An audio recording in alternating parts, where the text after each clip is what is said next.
6. Man Toga, SRS runway, auto thrust is loose. 80 knots, thrust set. 5500. 31. Rotate.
Hello, what is going on, everyone? Welcome back to the channel.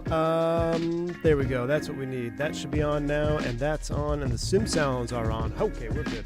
What's up, y'all? Good to see you. Welcome back to another live stream here on in my basement. It's not the V1HQ. I was going to say V1HQ, but no, we're in the basement. So we're back at it. We're back live in the Fenix A320. And today we're in an airplane that I said I wouldn't fly probably ever again, but I was forced to because the livery that I wanted to use got bugged out. Courtesy of Silky Smooth, though, trying to make it work, trying to get this lovely little CRT mod on the Fenix A320. There's going to be a lot of questions. I don't know why this is becoming such a controversial mod. People are like throwing all kinds of hate at it. I'm like, bruh, it's a free mod. If you don't like it, don't use it. Like, okay. Keep it moving. How you doing? Anyway, Wingnut's in the house. Hey, Wingnut, I was thinking, why are widget drivers so angry all the time? And I realized it's because they have to fly CFM engines. I didn't want to fly CFM, but we're back in the CFM. Every time I go to the wing view, man, that CFM engine is just a letdown. It's just a letdown, but it's all right. It's all right. It's going to be fun. We're going to try it. I actually haven't flown the CFM since Phoenix has updated this version, so I don't know if there's any different sounds or anything like that, so that'll be kind of neat. We get to see that together. But the star of the show is the CRT mod. If you don't know what that stands for, it's cathode ray tube. It's a older version of displays that were in the Airbus as standard practice, I think up until like I don't know, so probably somewhere in the 4,000s, 40,000, whatever the serial number is on the bus. All new Airbuses, though, come with LCD screens, but I have flown CRT screens before. There are very few CRT McDoos left in our fleet personally. All of our screens are now LCD, but there are still airlines all across the globe that fly CRT and EIS-1 avionics. Now, there's a big difference between EIS-1 and CRT. EIS-1 is a software load on the aircraft. Now, I think some of this is getting... CRT and EIS-1 kind of go hand in hand. However, during the retrofit phase for Airbus, you were allowed to operate a mix of LCD and CRT if you had to replace, because the screen, technically, you could fit CRTs here and then run LCDs pretty much everywhere else. And even the CRT screens were capable of running EIS-2 software. Airbus made it very easy for the transition if you were to retrofit, but then it became a standard option. So there's kind of some confusion, I think. You're like, oh, it's not EIS-1. That is correct. We are not flying an EIS-1 Airbus today. There is no EIS-1 mod from Fenix. The way everything gets displayed, there's a couple other small differences with EIS-1 software that is not modeled. So this is really, although it's being kind of advertised as an EIS-1 mod, I kind of like to just call it a CRT mod for the cathode ray tube, the old screens. There's advantages. Well, there's really no advantages to CRT over LCD. Pretty much LCD is superior to LCD in every way. LCD screens produce a lot of, CRT screens produce a lot of heat. They require a lot of power. I think like upwards of 50,000 volts of power, while you can do the LCD in like 50 or even less than that. Burn through, all that stuff, which we'll hit on as we climb or head over to LaGuardia today in our Northwest A320.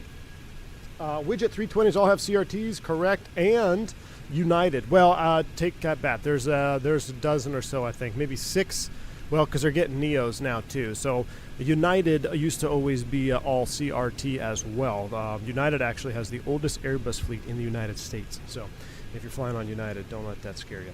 But anyway, we're back. I sat on the flight deck of an A300 before with CRT screens. They look pretty good. I have a different feel with the vector graphics. Gary, what's up, man? Good to see you. Yeah.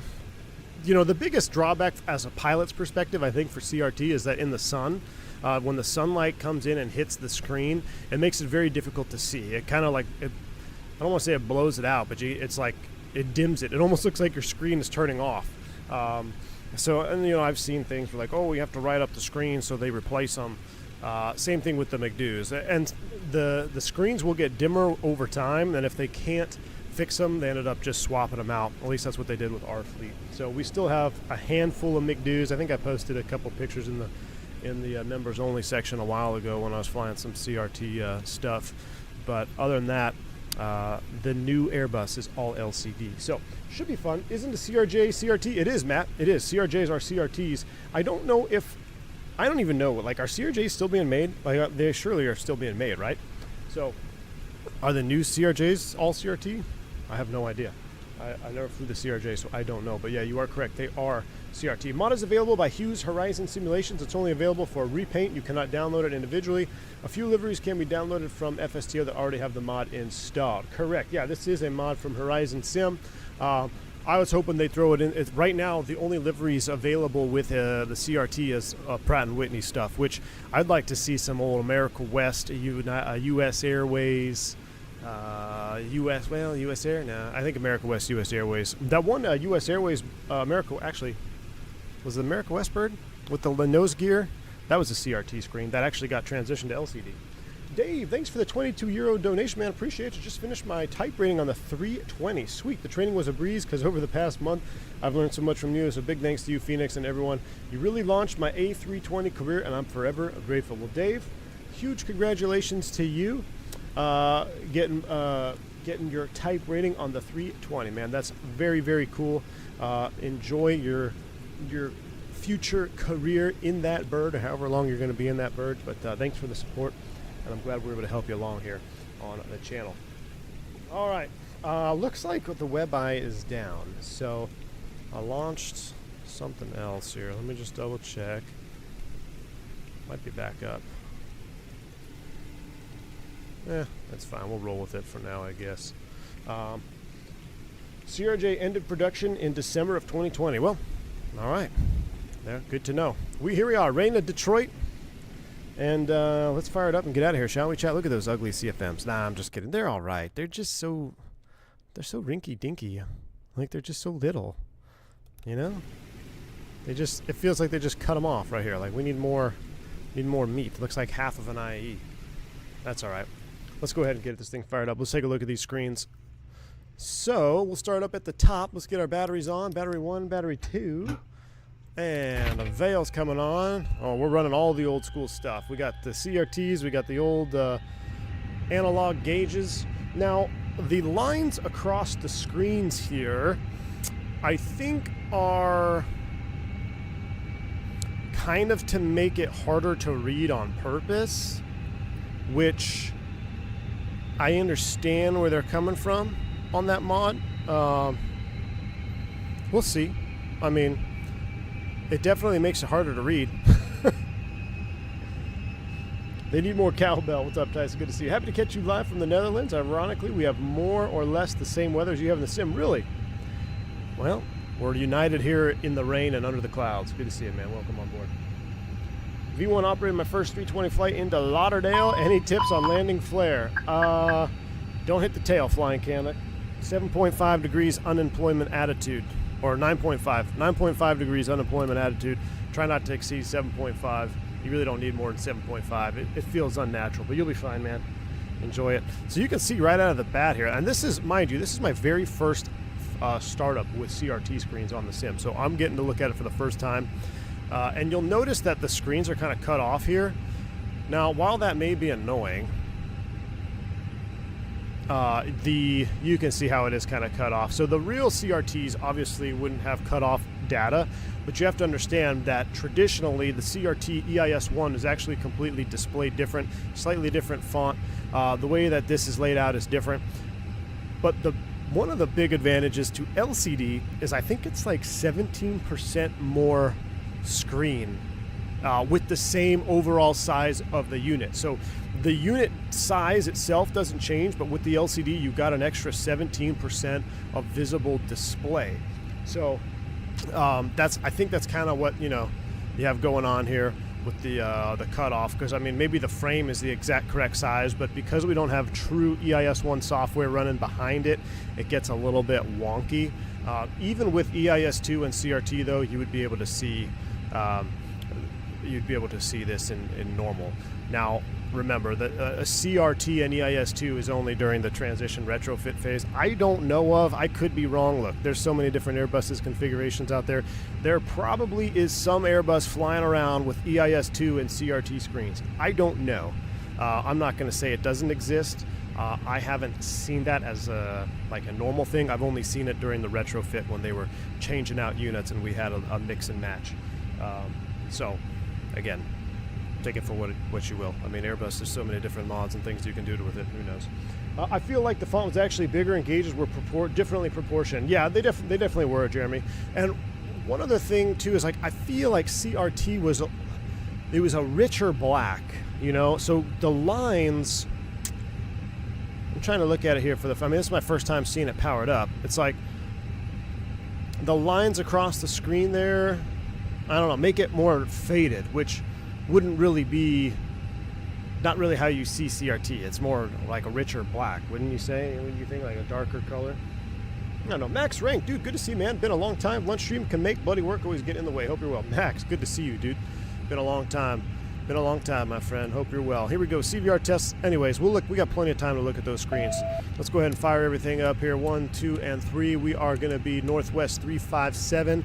Flying to LaGuardia, which I just went there yesterday, and I switched out my late night Chicago for tomorrow to an early morning LaGuardia again. So I'm going to be flying early morning tomorrow, going back to LaGuardia. If you're in the member section, you saw my post of my landing report. It was aight. I thought I had a little bit more altitude to get a nice butter going on to runway 4, but it wasn't a cruncher, it wasn't a smasher by any means. It just wasn't the best, you know. So I look forward to changing that tomorrow. Hopefully we can land 4 or something going in here today. I don't even know what the weather is doing in LaGuardia right now. Okay, let's go ahead and initialize. We'll do an init request from there. Let's come down here. Let's go McDo, Atsu. Now, what would be cool is we need a CRT at McDo mod, although it would change the format, so that's probably not possible. The CRT McDo's have a little rotary brightness knob right here. If you remember the Tolus, the 319, when you popped out the screen, that was the original like MCDU with CRT, and those are a pain. I still see those flying around. CRT McDo's are really annoying, especially when they start to go out and they're really, really dim, and like you always have to put your hand over it to cover to see the information displayed. But either way, let's go ahead and set up the weather for Detroit. Let's pull that weather. Let's get the METAR. We'll send that off. Dave says the lines make it seem like you're watching through the lens of a camera, so this is probably a bit closer out of the cockpit looking at some photos. Oh, Dave, that's a good point. You know, maybe they were referencing photos and they could see the lines through the camera lens, and, you know, hues by horizon, that's kind of where they got their data from. All right, so we got light rain, 3 miles mist, 12 degrees. We don't need a de-ice, but let's go ahead and load up our box here. We're NWA 357. We'll have plenty. We can talk more about these screens in cruise. I'm actually more excited. I want to see these up when we get above the clouds. I want to see what they look like in bright sunlight, because I wonder what these lines do to it when we get up to the sun. It might make it really challenging to read, which, you know, could be kind of neat. Let's see here. Let's get our flight plan. What did we file? We filed cruise altitude of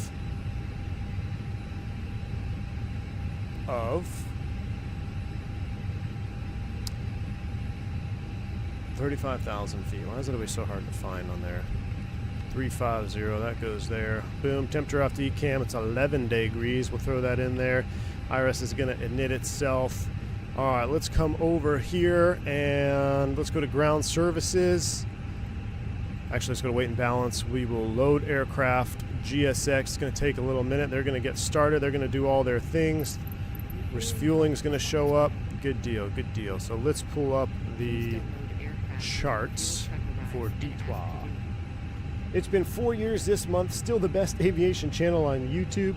Still need that drink next time you're in St. Louis. Max, appreciate you, man. I'm going to hold it to you, man. I'm going to hold it to you. I haven't done an overnight in probably close to a year, so I don't know when the next time I'll be in St. Louis, man, but I'm going to hold you to it, dude. I'm going to give you a call. Appreciate the support. 48 months, nothing to laugh at, Max. I hope you're doing well, man. A Tipsy Penguin coming in here, dropping 5 memberships to the channel. Very kind of you, Tipsy Penguin. Appreciate you. Wow, that guy is speeding over there on the ramp. Looks like everyone's going to get the fuel truck in line here. But if you picked up a membership from Tipsy Penguin, make sure you say thank you. Very kind. Maya asks, are the EIS2 CRTs in real life the same software as modern but the old display? Maya, we were talking about that just a minute ago. So during, and I can only speak to what I've seen. So I'm not going to say no, because Airbus is one thing I know about Airbus is that there are hundreds, if not thousands, of different configurations across the globe. So possibly a CRT and EIS2 out there.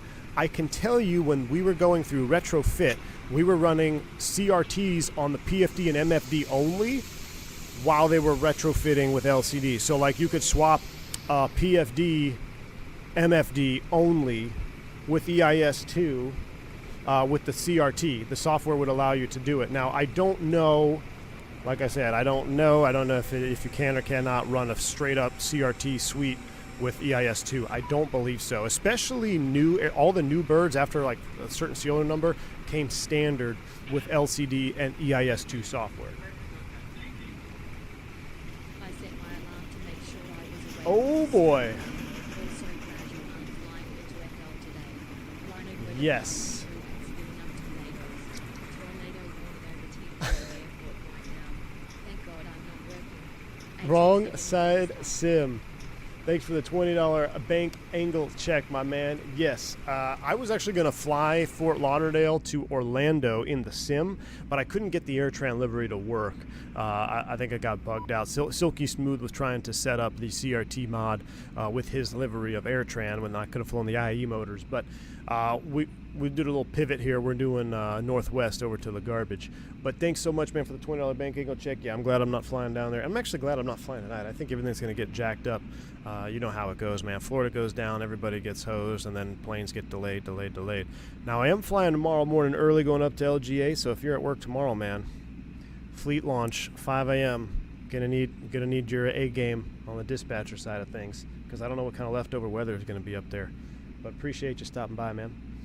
Jeremy says 2007 was the first year Airbus started rolling out with LCDs. All right, yeah, that's when so if they started rolling out from the factory in 07, think about all the Airbuses that were already out with CRT. So they ran through a retrofit process, and it actually, if I'm not mistaken, I feel like, depending on how old the bus was, it was like maybe a free upgrade or like a really reduced cost, because it was part of Airbus's cockpit management plan. I don't remember. We're going way back, but I want to say that Airbus was like pretty upfront and allowing the transition.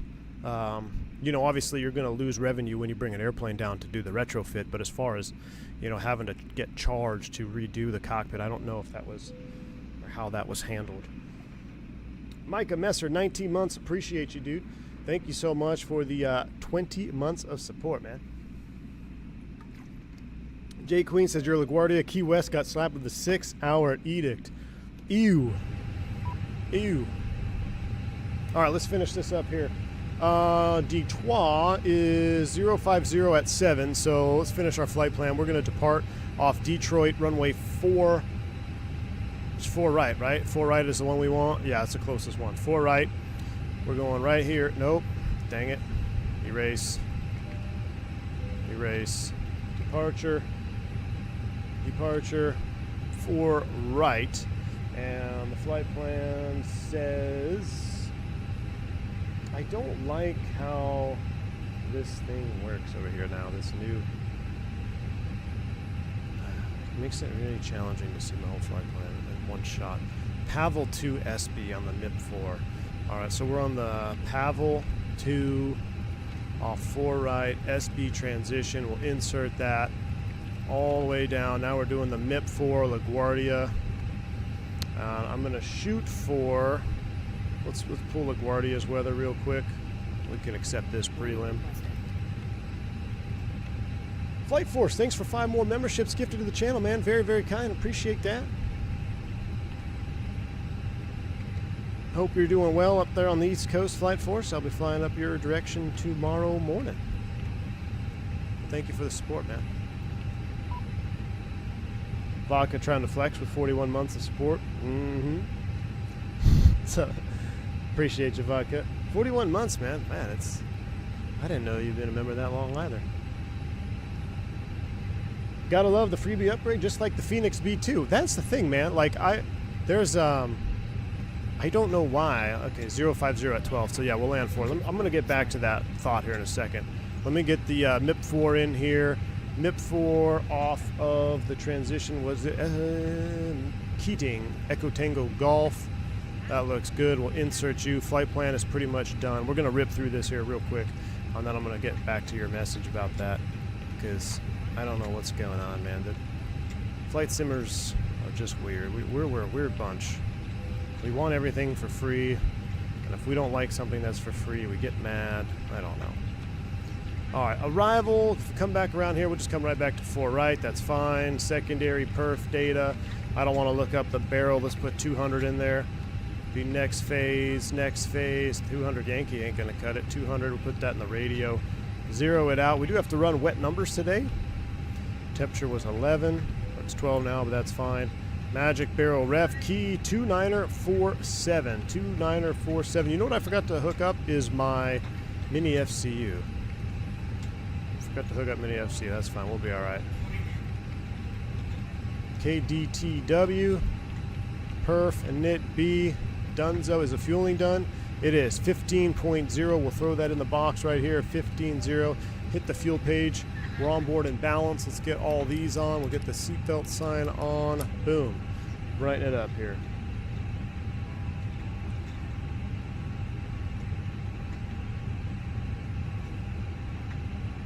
That looks good. All right.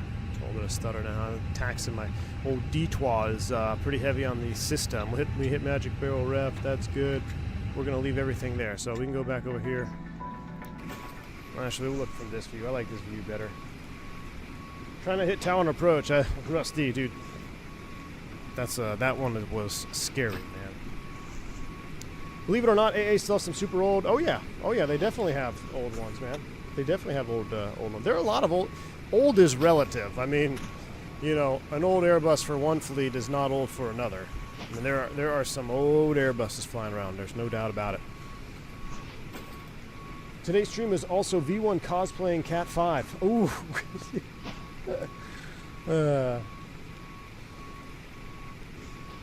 Nah, I'm not angry enough to be Cat 5. But yeah, the thing is, I've looked at some of the comments on this, even in my own Discord. Speaking of Cat 5, everyone likes to trash the mod. I'm like, bruh, if you don't like it, don't use it. You know, whatever happened to if you don't have anything nice to say, don't really need to say it. If you want to improve it, help improve it. Sure, there's a way to do that with having a little bit of tact, which, you know, I think it could be improved. Just like I said, we were already looking at it. I don't like the lines. I think is what somebody said in the chat. Somebody probably, the references used were probably through a lens, and it made it much more apparent. But like in real life, through your real eyes, when you look at the CRT, the colors are actually richer, and I want to say a little bit deeper. But it's kind of a trade-off though, because I don't know how you would accomplish that with making it harder to read. One of the biggest drawbacks of the CRT is making it is it's hard to see in certain lighting conditions. So, you know, which way do you want to go with that? If you can't model a true screen where it gets really hard to see during the daylight, but it's, you know, has white lines on it, I don't know. I don't know if it's the best method with the lines through the screen, but it's better than nothing, because if there was nothing on the screen itself, it would look weird, in my opinion, because the colors are not really correct. Like I think, you know, that would probably be right there. That looks more like a true CRT. Actually, that's kind of a good point. Let's run them down. Do we have a dome light on in here? No, it just seems kind of bright. So kind of that more black is what that looks more CRT, you know, than that kind of hues color. I'm gonna brighten them. I'll tell you what, we'll do that on all of them. We'll kind of really, and I think we're getting some light from the scenery here as well.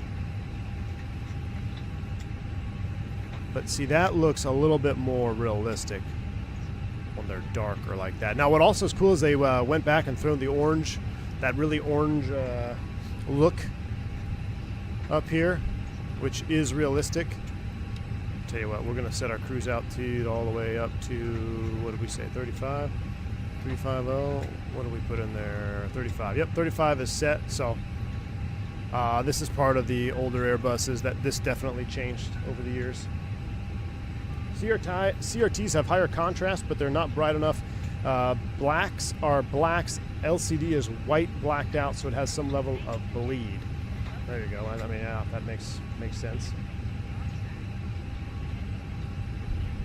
But that looks a little bit more.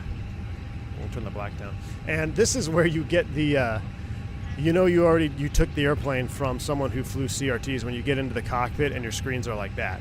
Because if you have LCD screens, there's no need to dim your screens after you are turning off the airplane or swapping crews. But at CRTs, that was part of the deal. Why can't I? There we go. Because it would prevent bleed through and it'd be less heat. So the CRTs really produce a lot more heat than the LCD. A lot more heat, a lot more power. And then, of course, you know, you've got the framework around it. Don't burn in your CRTs. Steven, we'll have to make sure when we swap, when we shut the airplane down, we'll turn the screens off. Let's go ahead and pull this sucker out here, too. Everything just needs to go OLED. Yeah, Gustavo actually used to make CRT screens, so I think he still plays on Apple's last CRT screen as a monitor. It was, you guys remember those see-through Apple computers that had like the back cone, they had like green, blues. I think that was the last CRT Apple made. We have a custom cabin on this too, which we'll get to check out. I want to turn off the cabin lights though, so let's go here. Nope. Sim settings, cabin lights off. There we go. Too bright. Imagine the burn-in with an OLED. Yeah. Yeah, the iMac. Yeah, the old iMac, Steven. Exactly. I think that was the last CRT Apple made, and that's what Gustavo plays X-Plane 10 on still to this day. He's a huge X-Plane 10 user on iMac. Do the LCDs adjust brightness automatically? Yes, Jeremy. So the real screens in the cockpit will adjust automatically to the sunlight or the brightness in the cockpit. However, it can be overwritten by the brightness knob by the pilot. So, yeah, normally you'll see it dim to a certain level, and then when you take off, you're like, I need to dim it more, and you can just manually dim it down. So, yeah, you have priority dimming through the brightness knobs, but they do auto dim in the cockpit. Joe says, you're truly one of the best streamers on YouTube. You're so enjoyable to watch and the real deal. Thank you. Hey, Joe, I appreciate you, man. Thanks for the kind words, dude. A lot of good content creators on YouTube, no doubt, though. Appreciate you, man. I have a 19-inch CRT TV on my desk to play retro video game consoles on. Nice, dude. They should have put the Starfield screensaver on the CRTs to prevent burn-in. Guru, yes. The voltage... Someone Google it. I want to say it was upwards of like 40 or 50,000 volts required to run all LCD, or I'm sorry, all CRTs. That was one of the larger selling points for the LCD transition. Was like, man, you require like a fraction of the voltage, which means less heat, everything better, and weight. So less voltage, so less energy required from the airplane, less heat, which heat on an airplane is never good unless you're trying to warm an airplane up, right? Just heat in general. And no burn through, and then a massive weight savings. But I know the voltage was a ton on these things. That's like when you turn them on, you try to imagine A320 with Windows XP screensaver. Imagine picking an aircraft off a turn and those weird tubes. Are you a real A32F pilot? F pilot? Is that freight pilot? No, I don't fly 320. Is there any 320 freighters? No, but I do fly the 320 family. Greetings from Brazil. Good to see you, Mateus. Oregon Trail on Apple II is live. Nate, your family has died to scurvy crossing the Mississippi or whatever. Or you drowned crossing the Mississippi. Oregon Trail is GOAT, man. If you remember playing Oregon Trail on a CRT monitor, make sure you hit that like button right now. We have 12 likes, so I just want to see how many people. Oh, 120 likes. Oh wow, thanks for hitting the like button, guys. Yeah, how many of you played Oregon Trail on a CRT screen? If you have, hit the like button. A32F is a A320 family. I gotcha. Yeah, A320 family. I don't know. I was thinking freighter. I'm like, I don't know if any freighters. Somebody said something about the Embraer 170 is doing freighter testing.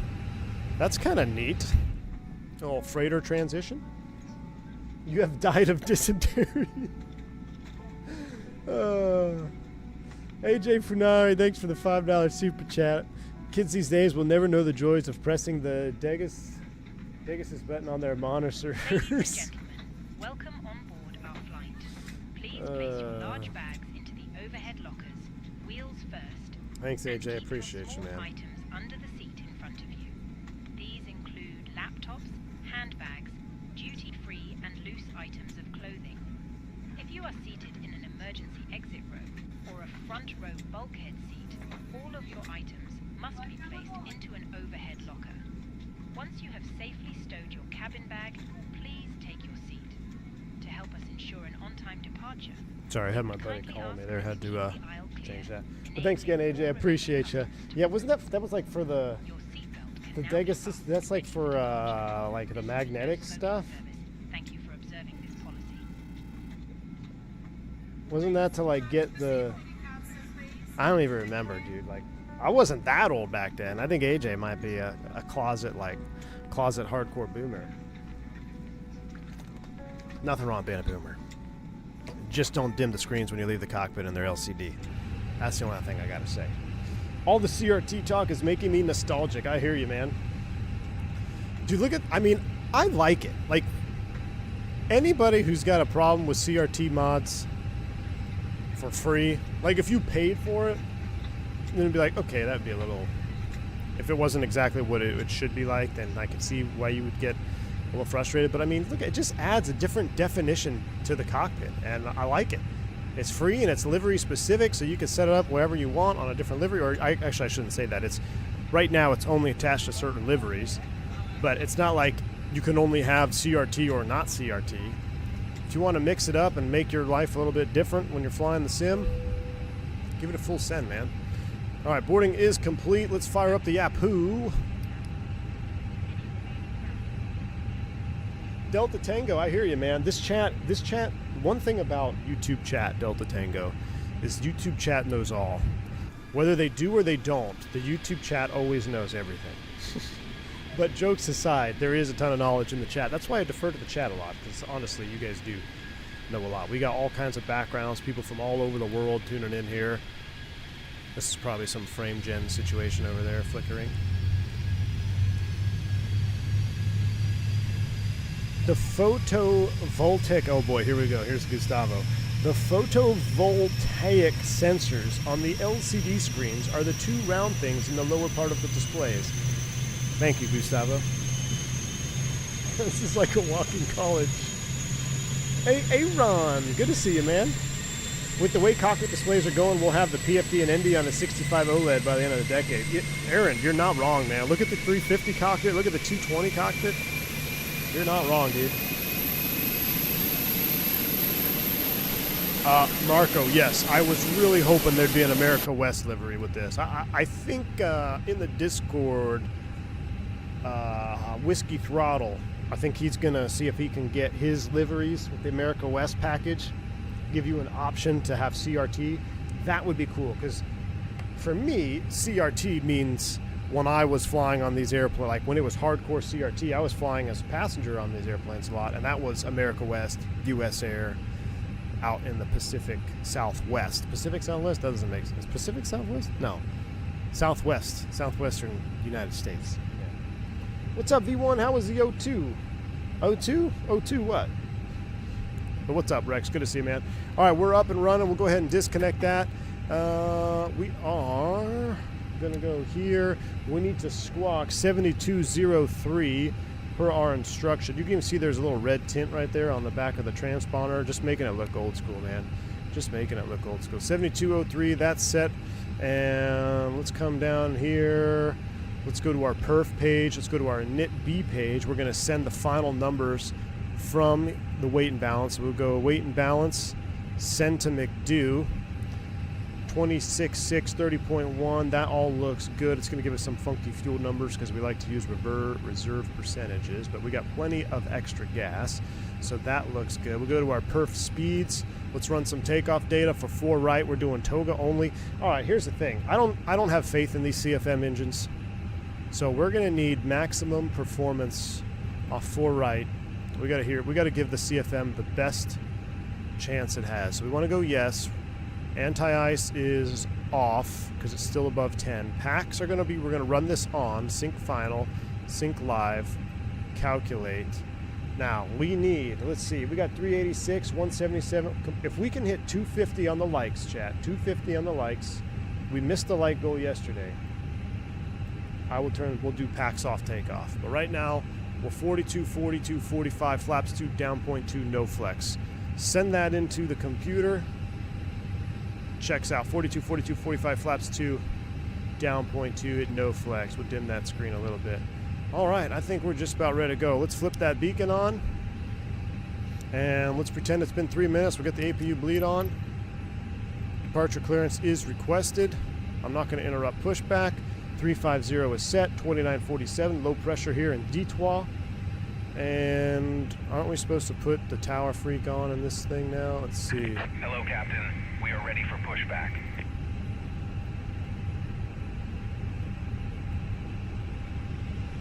$35 nothing. Nope. Oh, I had a Drames Airbus yesterday, so I had like the new radio panels that the 350s have. I really like it. At first I was kind of like, oh, this is just a lot going on down here. But being able to type the frequency in, I forgot how nice that is. It really is nice. 35.0 for tower, For 4 right, that's what we got. Detroit traffic, Northwest 357. We're going to be pushing off gate Bravo for taxi out to 4 right, Detroit traffic.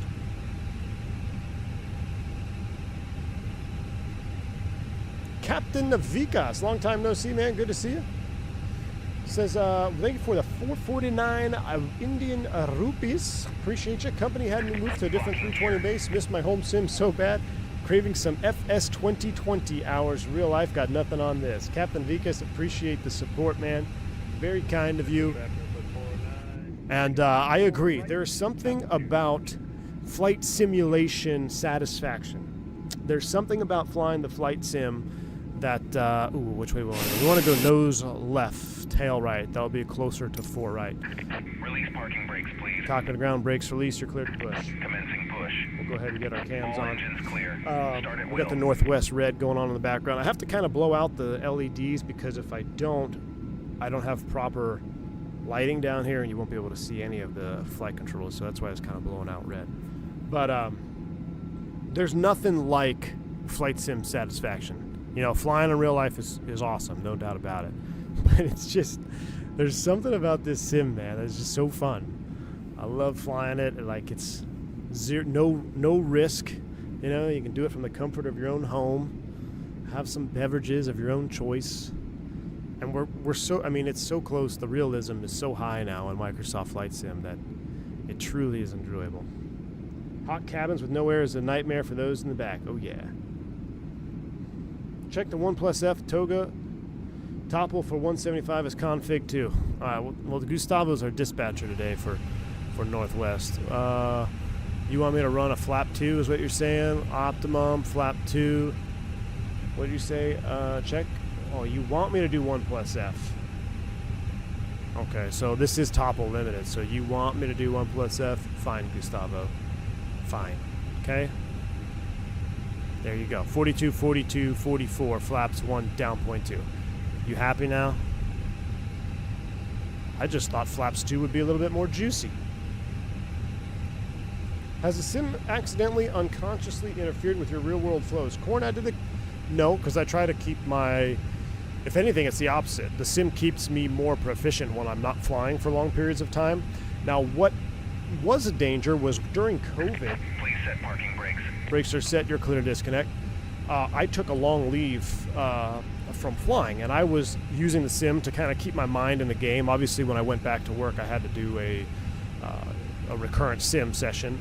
But the muscle memory is what can get messed up. So that's, I went down the rabbit hole trying to, I got the TCA Airbus Captain's pack from Thrustmaster, and I just couldn't, like, the way things were set up, my muscle memory was gonna get kind of jacked up. So then that's when I looked towards Throttletek and kind of went off the deep end for getting the right hardware for the Airbus, because that's what I'm flying right now.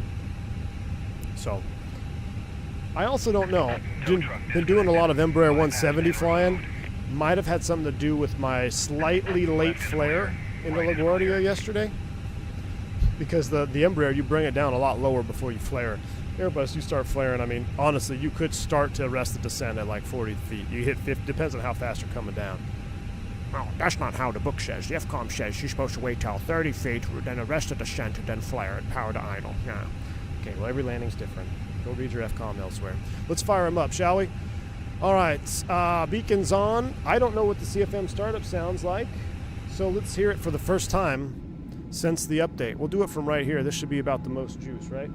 Bleeds on. Engine mode to ignition start. Shh. Here we go. Clear to start engines. Ah, dang it. All right, here we go.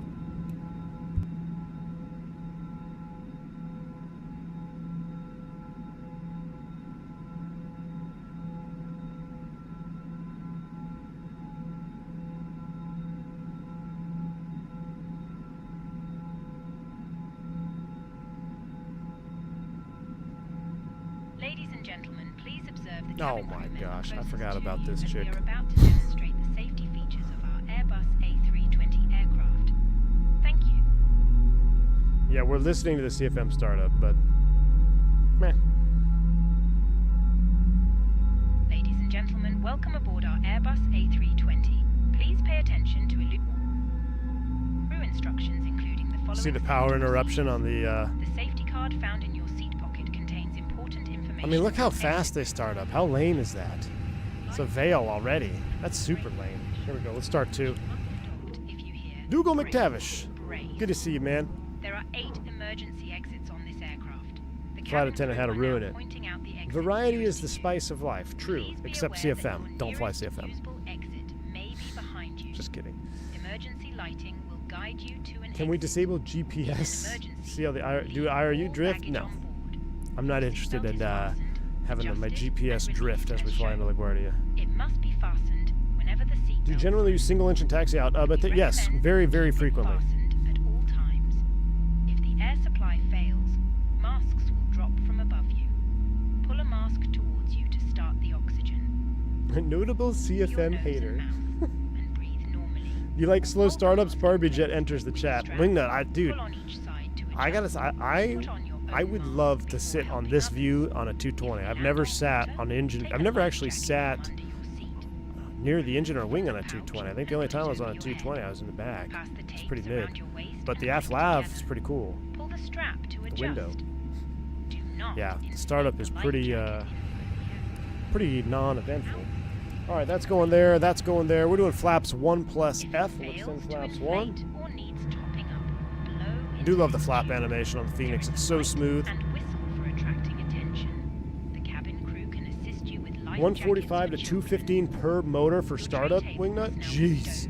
No wonder y'all are banned from ATL. I think the cockpit door's open. Yeah, I need y'all to be quiet back there. All right, we got 2 good starts. That's there, that's armed, that's up. Let's go ahead and kill the APU. That's coming off. 1, 2. And we're going to taxi out to... Should we use the fancy... Nah, let's just go this way. Let's go via Quebec Tango to 4 right. Detroit traffic, Northwest 357, taxi to 4 right via Quebec Tango. Detroit traffic. Actually, oh, that was the wrong button. Detroit traffic, Northwest 357, we're taxiing to 4 right via Quebec and Tango. Oh, Detroit traffic. Normally we go off, what is this right here, Yankee 2? But we'll take it full length out to Yankee 1. Alright, let's go. Brakes released. Taxi lights on. Here we go.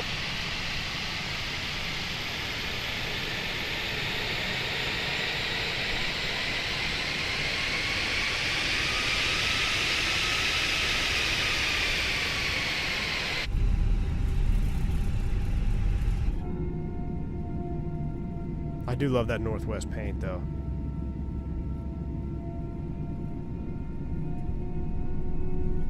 That Northwest little wingtip out there.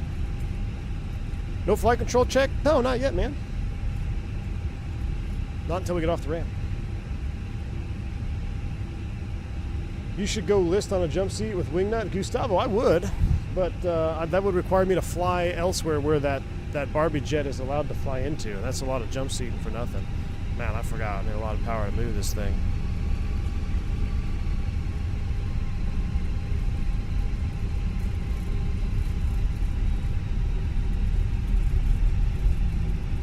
I don't know, Wingnut, you got any DFW trips lately? Might actually pan out if you did. Flight control check before taxi? What is this, a 737? Yeah, we have faith in our flight controls. I like it. I like these old screens. I want to see what it looks like with bright sun.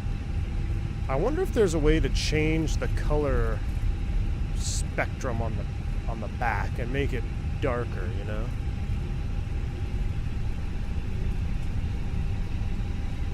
You could bid some DFW next month. I might take next month off. We'll see. We might be moving. So, I don't know. I actually, my schedule should be out today, actually. What's today, the 11th? I think it should be out. I gotta check. I'll check on cruise. But if you are doing DFW next month, I might actually be around because I'm gonna be hopping around a lot. Yeah, I'm trying to taxi this thing like an IE. I gotta get some juice in here and keep it rolling. You've been asked, Lowe's, but what were you flying during the eclipse? Oh, Scotty 2. No, I was not flying. I actually dropped that trip. I dropped the trip on the eclipse day and stayed home. Flew flight sim. What's crazy though, Scotty too, is I dropped that trip and I was like, oh man, I would have been going into Detroit right through Totality. The way it was timed up, they actually had it on the radar. You could see on my radar, the app, you could see where Totality was and its path. And my flight to Detroit would have been right through Totality going into Detroit. However, so I'm sitting at home thinking, oh man, I missed the boat here. Do I need to turn right here? Hold on, stop. No, we're going to go all the way to the end.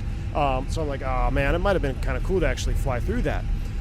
Well, it turns out that the inbound aircraft that I was going to be flying got delayed in Houston for, was it NASA? They were launching some stuff to track Totality as it went through southern Texas first.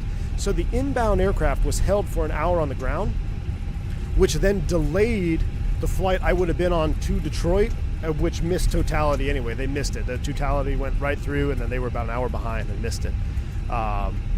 So I actually felt, I thought, oh, that was a good drop. Worked out in my favor. All right, let's do a flight control check before everyone gets mad in the chat. Here we go. Full up, full down, a neutral, full left, full right, neutral, rudder, full left, full right-ish, neutral. We're down 0.2 on the trim. There we go. That checks. We will do auto brakes. Max takeoff config is checked. That's going there. That's going auto. That's going TARA and on 7203 on the squawk 350 is set. We're ready to go. Let's go ahead and ding the forward flight attendants. I missed the turn. I'm going to 4 left. Did I really? I don't know. I don't always miss the turn on the taxiway, but when I do, it's normally at Lauderdale.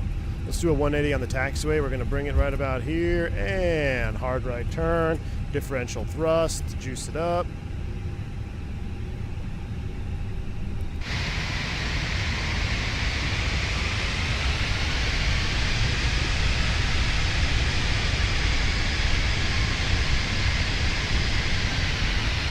Almost like I've made a 180 on a taxiway before. This one's actually really wide down here in Quebec. Alright, I missed a turn. We're going back. It's not a northwest stream until you fly past TOD. Well, yeah, that or drive past the taxiway exit. I did that on purpose. I missed that on purpose. I was trying to emulate using my laptop while taxiing, like northwest. Pretty crummy weather conditions here today. 10 for 10 NWA experience. Yep. Doing that for real will have your license revoked? No, not at all, man. You know how many times I've been asked to make a 180 on the taxiway? Probably a dozen. This one's super wide. It's the real narrow taxiways. I think there's someone smarter than me probably knows the limitation. There's a limitation. I think it's I want to say it's 80 feet. 80 feet in width or something. It depends on what you're in though too for making a 180 on the taxiway.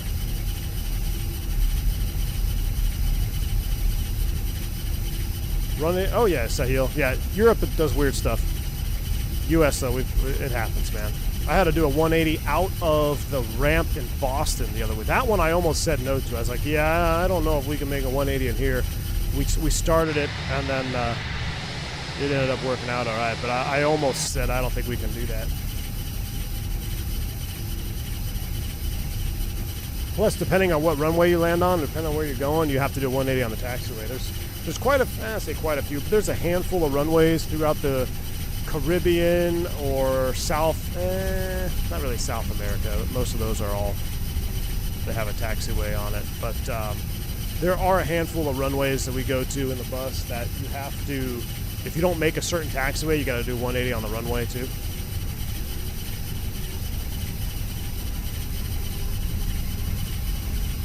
Jay, I've done it, I know I've done it like probably 3 or 4 times in DFW. Like when they have like a ton of construction going on. The last time I did it, we were on Kilo. I think we were on Kilo going northbound. And he said you could, I mean, it's not like a narrow taxiway where like, oh, can you just stop and make a 180 there? No, it's like you can use the ramp if you need to, but turn around on Kilo, go this direction. it was because somebody coming down from the north turned the wrong way and we were going to be nose to nose, and then the intersection was under construction. So either one of us had to turn around or they were going to have to get a tug. Detroit traffic, northwest 357, departing runway 4 right, Detroit.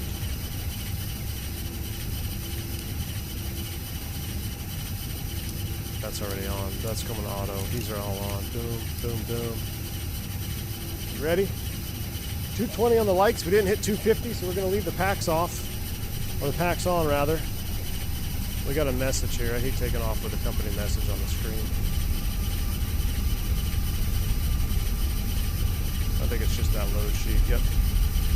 Final load sheet. We got our final numbers. We're good to go.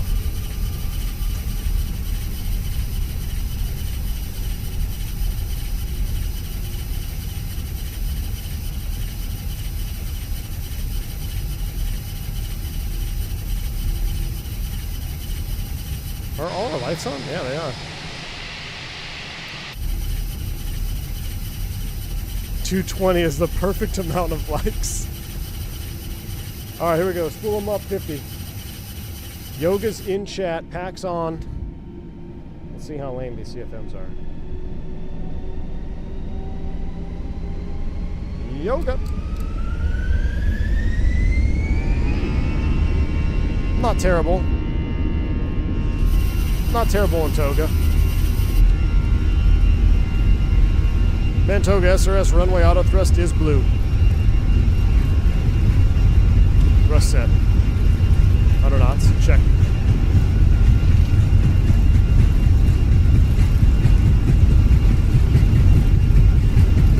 V1. Rotate.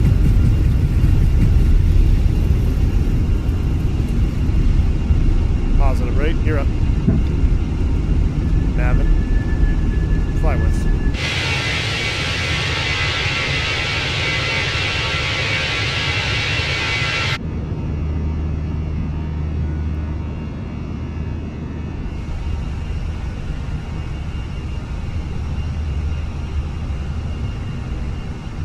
Well, let's wait for a positive trend.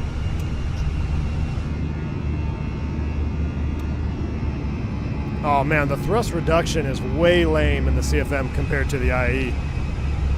With thrust climb, climb, nav, can barely read it there. That screen's cut off a tad, but that's part of the mod. I think if, I don't know if I lowered my seat, if it would help at all. I can't tell if the screen is cut off or if it's just the model around it.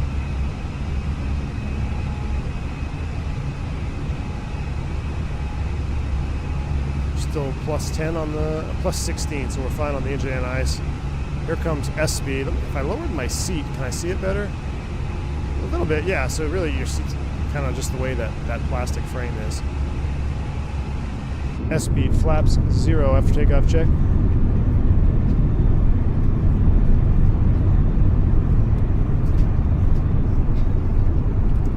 Not much to see outside, so we'll fly with our shiny new CRT screens. I don't know, that seems kind of weird to say shiny new CRTs. With our old, dilapidated CRTs. Can definitely tell the performance is lacking.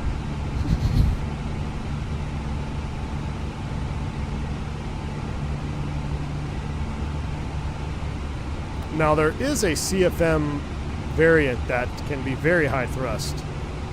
Gustavo knows all about it. Wow, look at this in between layers. Are you serious?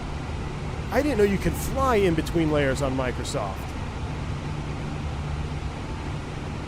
That is pretty cool.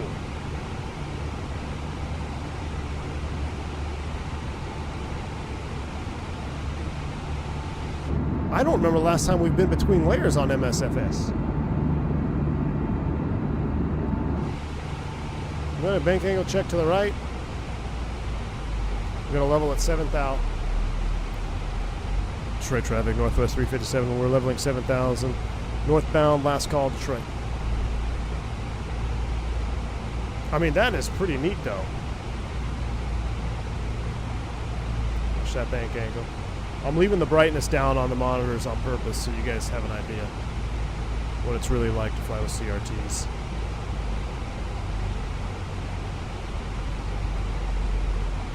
Yeah, this is default weather, man. This is everything is in the sim is default, other than obviously the Fenix. But no weather add-ons or anything like that. We flew past that fix pretty good, it looks like. Looking at the juice.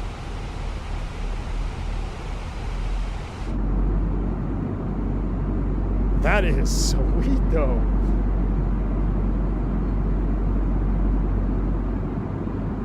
Mike Jones, I like it, man. I think the cockpit mod's pretty cool. It's just something different, you know? What's wrong with having something different to fly with?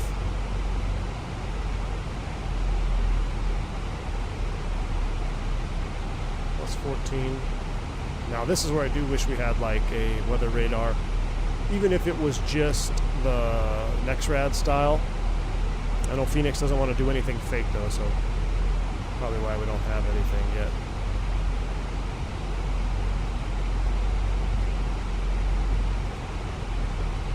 Some point after DASTIC. So what I'm going to do, let's see if we can listen to him spool up. Is that the constraint? I think it is. So if I go AP1, we're out constraint, we might hear him spool up here.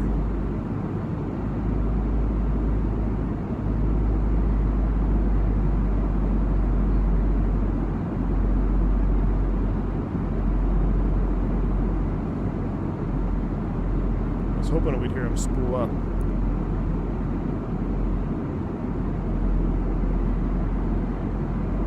I mean, the engine model looks, as far as detailing, looks really good, obviously. I mean, you see the reflection on the pylon.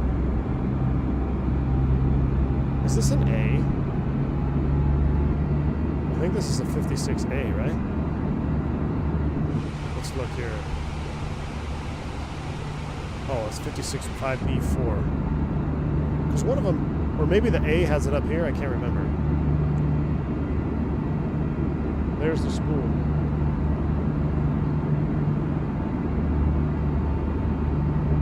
How do you think you will make an FS realistic profile? Because yours was the best I ever used, but I lost it with the new Fenix aircraft. 7.3 SimPilot. Man, I don't even have FS realistic installed anymore, man. Sorry, dude. It should, if I put one on there though, it should still be on the cloud of FS Realistic. But yeah, I don't use it anymore, man. Sorry. Getting ready to go through 10. We're gonna have a breakout though. We're gonna keep the lights on because we don't want to miss this breakout. Let me give you full screen cam. We're gonna do a sweet breakout here. I can feel it. Additional detail I added, no A variant for. Oh, really, camera light? Okay, cool.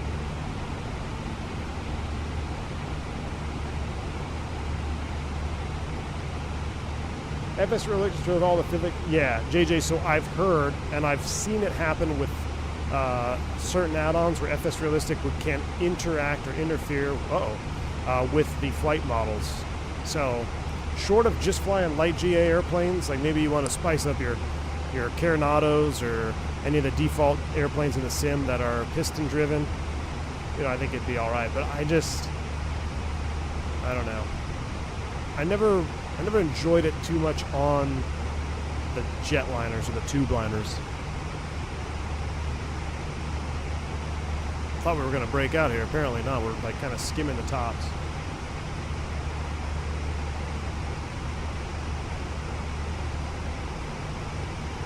Yeah, the 5B. Oh, look at that. Look at this.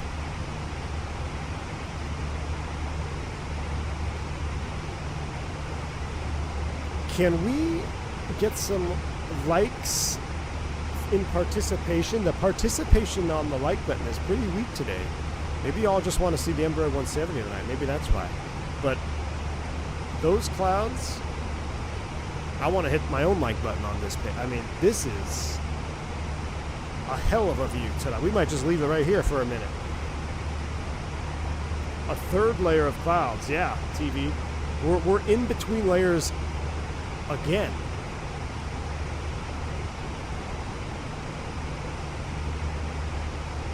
Just really neat. Is Zippy, what's up, man? Good to see you. Yeah, we got the CRT.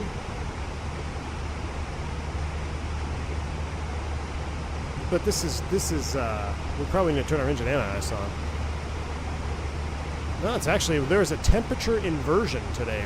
We're flying through a temperature inversion right now. It's getting warmer as we're climbing.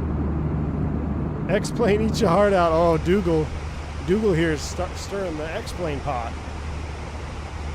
It straight up looks real though, doesn't it, Wingnut? Pretty crazy.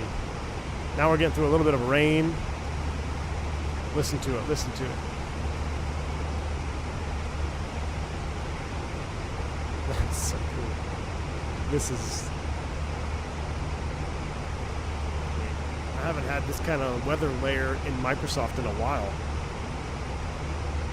Just clouds are more fluffy than my cat.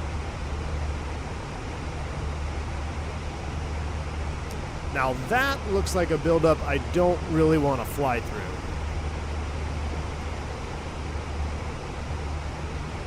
So it looks like we're going to make a heading here. Good. I was going to say, we were going to heading mode around that one. We're not going to fly through that buildup right there. No cloud turb. Not every cloud has turbulence.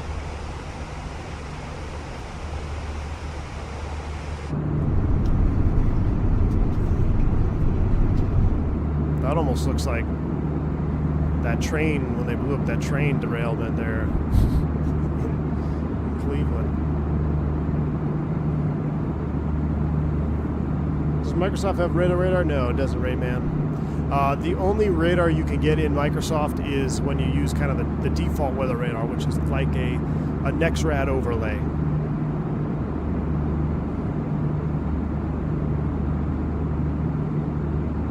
Well, the METAR is only going to give you at the airport, Bradley Pigeon. So we're well east of that now. We're through 18,000. We'll set standard.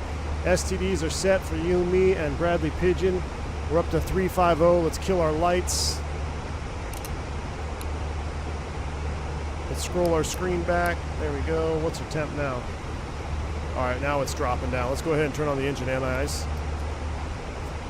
No fault light. That's interesting. So the Neos don't have a fault light, but the CEOs have a fault light for the most part. I'm flying a brand new, I think I'm flying a brand new CEO or a newer CEO tomorrow. Let me look. I don't be able to double check. But I know the Neos don't do the fault light when you hit the engine anti-ice on. The COTs look weird. Screens are too big. Zippy. They look like CRTs, man. The line, the display is not quite CRT, but definitely got the housing for them. Let me see. Tomorrow is... No, it's not. We won't. It's a Neo. Good to know I learned something today. What? Oh yeah, Gustavo's dropping knowledge bombs. If you get real turbulence cat, you will definitely have cloud turbulence. Yeah, but if it causes one crash or one dropped frame, it's not worth it for me. I fly through enough turbulence, man. I don't really need simulated turbulence. See, so now the screens are on max bright. You see how it's getting harder to read? I think that's kind of what the lines on the screen are trying to do.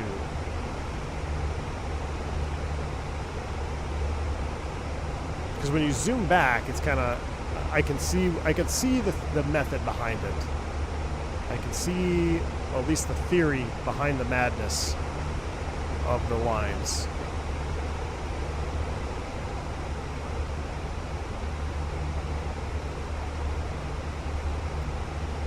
But I mean, I think it's pretty good.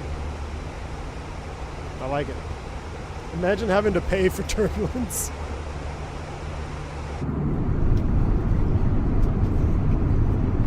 Please explain to a European driver how you can drop flights in the U.S. For that sick call, we can lose money. Sahil, every operator in the U.S., we operate under a CBA, or a collective bargaining agreement. So everybody's got their own contract. The airline I work for has the best quality of life in the world. I put it up our contract against any airline anywhere. I can drop my schedule down to 0 if I want to. I can pick up to 150 if I want to. There's really no limit on it. The only limit is there has to be coverage. So there's a whole system that's in place to determine how many pilots are needed for each day. And if you're above that, then you can drop it. You can do paid time off, or if you're sick, then you have a separate sick bank. You use sick calls, but try to use sick calls. At least I do. I use sick calls for when I'm actually sick, or if my kids are sick. But as far as just straight drop and quality of life, I'll put our contract up against any airline in the world. Because it's not the norm, Sahil. It's not the norm. So it may sound strange, but yeah, it's not the norm. I think the closest to our contract is you can drop to a certain amount of hours per month, and if you go below that threshold, you no longer get health insurance or benefits, I think, and then I think the bottom limit is like 30. Some airlines have you can only drop to 60, and I don't know how y'all schedule it in Europe, but I think our average across all the airlines in the US, the average monthly block hour is between 72 to 76, 77. So that's your guarantee. It depends on who you work for, obviously. I think some might actually, I want to say someone's at 82. That's your guaranteed block hour that you get. And then so when you drop down from that. Overlay is frozen? Good. Brand new CEO sounds funny. Aaron, now this is a question for Gustavo in the chat. Is Airbus still making 320s with CEO engines? The FO, oh, guys, I totally forgot to tell you. My FO yesterday, the FO that I flew with yesterday, fantastic dude. 15 years, A380 captain, training captain for Emirates, A330, A340. If you don't think we had a lot to talk about, I learned so much, and just getting the experiences from him. He was actually let go during COVID, but he was a 380 training captain. So we were talking all about the 380 and flew the 340, the 330. What else did he fly? He flew something else that was pretty cool too. I'm drawing a blank right now, but man, we had some good conversation. Get him on a podcast. Demille, I actually wouldn't mind, inviting him on to do a podcast with him. It was pretty neat. Airbus stopped making CEOs in 2017. Really? That seems like a long time ago. So every single Airbus off the line post 2017 has to be a neo? That's crazy to me. That can't be right. Really? 2017? The last 321C. Okay, rolled off the lot in 21. That makes sense. Yeah, I was going to say, I've flown CEO airplanes from 2019, 2020, I think. So maybe the orders in 2017, but if the last 321 CEO rolled off the lot in 21, where'd that one go? I'm curious, Darius. Does it say? Yeah, because we were talking about it. I was like, I don't actually know if they make them anymore. But I guess not. Yeah, December 21, the last CEO from Mobile to Atlanta. Oh, wow, really? That's crazy. All right. So all Airbuses now are Neos. That's pretty wild when you think about it. That is pretty wild. I miss the days of you see pictures of the airports in circa 2001, 2005, and just the variety of jets. You had Airbuses, Boeings, you had 73, 72, 717s, MD-80s, you had MD-11s everywhere, DC-10s, A300s. Now you go to an airport, it's 320s, or the 320 series, mostly 320s and 321s. I think that short of looking at American Airlines, there are not that many 319s flying around. I think American's got the most 319s in the United States. So if you're not looking at an airport that's hubbed by American Airlines, you're probably not going to see very many 319s. You'll see a lot of 320s, you see some 321s, and you'll see 73NGs. And then if you look over at the international terminal, you might see a 350, a 330, or a 78. You'll be lucky if you see all three of those in the same spot, in the States anyway. Now, the last time I went down to DFW, I was pretty neat. I saw a 380 parked next to a 340, parked next to a 350, and then there was a 78 on the end. It's pretty cool. I actually took a video of it. I was on the Sky Train. What this means is 10 years from now, Delta will be complaining about the cost of operation and contract negotiations. AJ, thanks for another $3 super chat. You never shared the landing rate compared to you. AJ, it's because it was better than mine. It was definitely better than mine, AJ. Appreciate the $3 super chat, man. Yeah, he definitely greased it on to Atlanta. Just buttered it. I'm like, you son. But, yeah.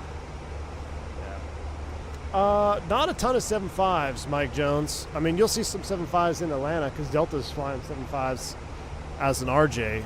But not outside of ATL, you're not going to see a lot of 7.57s. Or Detroit, you won't see a lot of 7.5s. The last 321 CEO is 212 or 129 Delta November. That's pretty cool. 129 Delta November.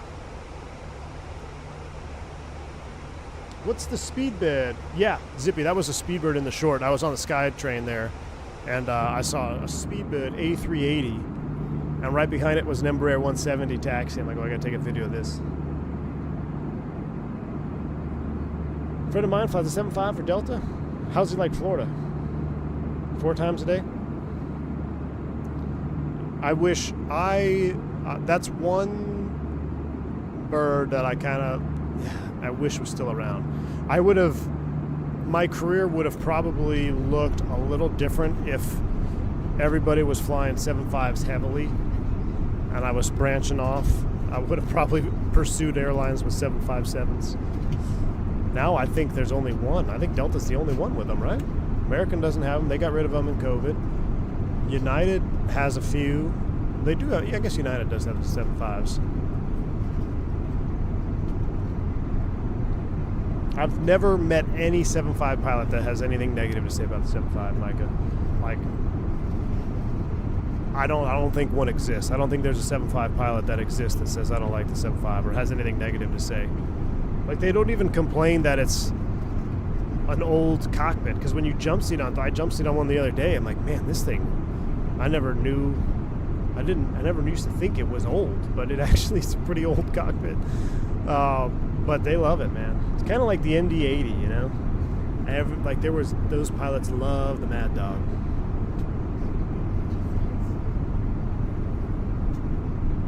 United still flies the 200, 300 over the pond. Yeah, that 300 one, I don't know. What's y'all's take on the 753?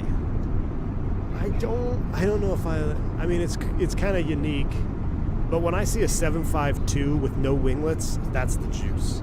757-200 straight wing, maximum juice.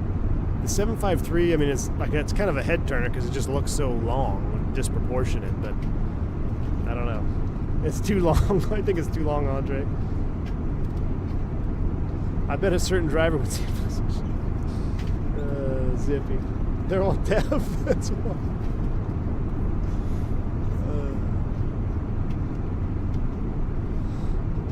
753 is quirky, but it's just a bit too long. Yeah, it is quirky looking. It is quirky looking. TWA 75 in the final colors, ultimate juice. It does look good, Dylan.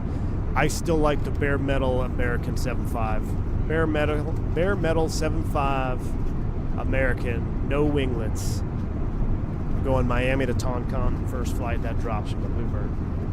It's coming, Micah. It's coming, man. It'll be a while, but Bluebird Sim's working on it. We've got to be above 40C now. What are we at? Yeah, it's minus 47. We'll go ahead and turn the engine anti-ice on. Or off, rather. Engine anti-ice is off. We're 32.3 for 350. Got a little ways out till we start our arrival, but I'm kind of curious to see what this is going to look like, because I literally just flew the ILS-4 yesterday morning. So I have a very good picture in my mind of what I need to see out the window, so that'll be fun to compare to the sim. You can keep the 7.5, give me a 7.2 ASAP. Oh, Jeff, I would trade the 7.5 in a heartbeat for a 7.2, but I don't think that's going to happen.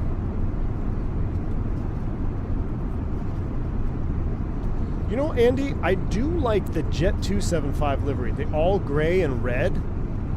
I like that a lot. I used to fly that on FSX on the Captain Sim 757.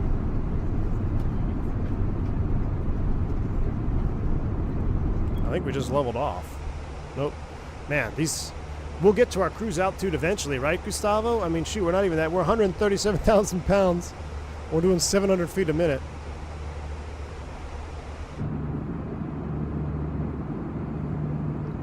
I might have to do the world tour I finished to get in the 7.5. Yeah, Zippy, the 7.5 would be worth a world tour. What I like about what is so awesome about the 7.5 was, or at least like, it can do so much. I mean, if you look at Delta, they operate the 7.5 as an RJ in and out of Florida 4 times a day. But they also fly it friggin', well, they go down to Cape Town in it. I mean, maybe not that far, but they take it also across the pond. The 7.5 can do so much. Like, you can operate it as an RJ. I don't know how efficient that is, but if you're filling them up, I mean, I guess it doesn't matter. You can take it far. The amount of useful payload is insane. It's just, it is an all-around beast. All-around beast. Boeing 757FO was explaining that a lightweight 7.5 is a total rocket ship, climbs fast, and cruises high. Oh, Delta, yeah. Delta Tango, oh yeah, for sure, man. I remember jump seating on a 7.5 out of Phoenix, light, and it was, we were going Phoenix to, what did I say? It was San Diego. That doesn't make sense. Maybe it was LA. Maybe it was Phoenix to LA. Either way, it was a short flight, light payload, jump seat. Dude, I thought we were going vertical when we took off. They're like, oh, watch the power this has. And I honestly thought we were going vertical. It was just sweet, man. I loved it. Loved every minute of it. Wingnut says, what's interesting is airlines re-engine their 7.0s and 7.2s. Would be cool if an aftermarket re-engine the 7.5. I know, Wingnut, that would be, I mean, well, sure as hell is not going to be Pratt & Whitney. But I think Boeing missed the boat. One thing Blanco Lirio said, that I know Wingnut and Blanco Lirio are best of friends. But what Blanco Lirio has always stated is that he wishes that Boeing would have just ditched the MAX 10, even the MAX project, and just gone with like a 7.5 NG or a 7.5 Neo. Could you imagine a retrofit 757? You wouldn't have had any of those issues, I don't think, like the 7.3 did, because you had to raise the engine on the 7.3 because it sat too low. But if you could put the 7.5 sits so high, you could put a big old bypass engine on there. A 757 Neo would just be absolutely juicy. But yeah, Wingnut, it'd be interesting to see what happens. I don't know if there's enough demand for it though right now anymore, in the light of all the stuff coming out now, like all with the E190 E2, and we got the 321 Neo XLR. I just don't know if there's much of a space for it, but yeah, there's really not a suitable engine either. Oh yeah, the 321. Here's the thing, Foster. The 321 wasn't designed to compete with the 757. Was not designed. It's a different mission than the 7.5. The airline industry has forced the 321 Neo, 321 XLR. They're trying to stuff that bird into a 7.5 role in some instances, and I just don't think it's as good. You know, I mean, obviously I'm partial to the 7.5, and I love 321. I love 321 Neos. I love Airbus, but yeah, I don't think Airbus came out designing a 321 to compete with the 7.5, because the 7.5 is in a class of its own. Like, the Airbus cannot compete head-to-head with a 7.5. But what they're trying to do is, let's stuff as many seats as we can in the Neo. Let's see if we can stretch it. That was actually one of the drawbacks. That's why you don't see any low-cost carriers getting XLRs, because the XLR floor loading cannot support an all-economy class configuration. So they got to go with I think it's just the LR, right? They have to get an extra fuel tank for the XLR, and it shrinks if you were to put an all-economy configuration in there, it shrinks the cargo capacity, which then if you're shrinking the cargo capacity, you're going long distance, people are going to have bags, so that doesn't really work out. So it's kind of a catch-22 on that XLR for the low-cost carriers. Now, if you run them like, I think United's run them just regular configurations or dual class, whatever, that's one thing. But that was one of I remember the discussions about when the XLR was first going through its paces. They were talking about, well, if you put the all econ in there, the floor loading can't support it. So then they were thinking about resupporting the floor, but to do that, they shrunk the cargo compartment. But then the shrunken cargo compartment conflicts with the extra fuel tank. So it just was like, you can't, the 321neo is like the end. It cannot be, they got to go to a new design after, I think. I don't think you can maximize that 321 anymore. My buddy who flies a 7.5 said a 7.5 max would expand the lifespan by 20. Oh, I believe it, man. 100% I believe that.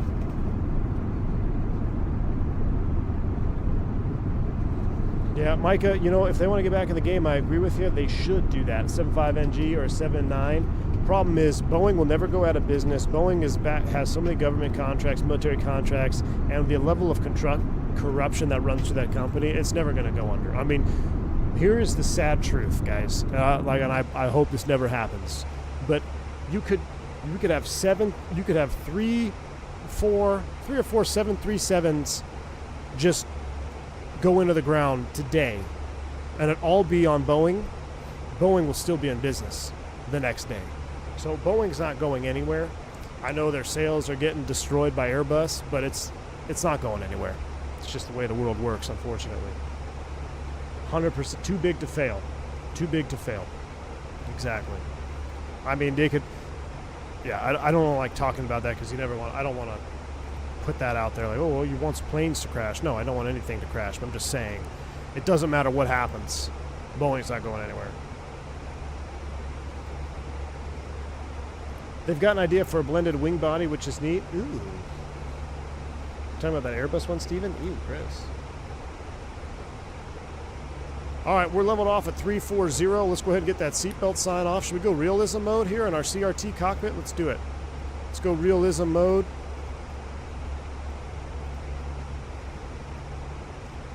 We don't need that iPad over there. We'll go ahead and close you down, bring you down.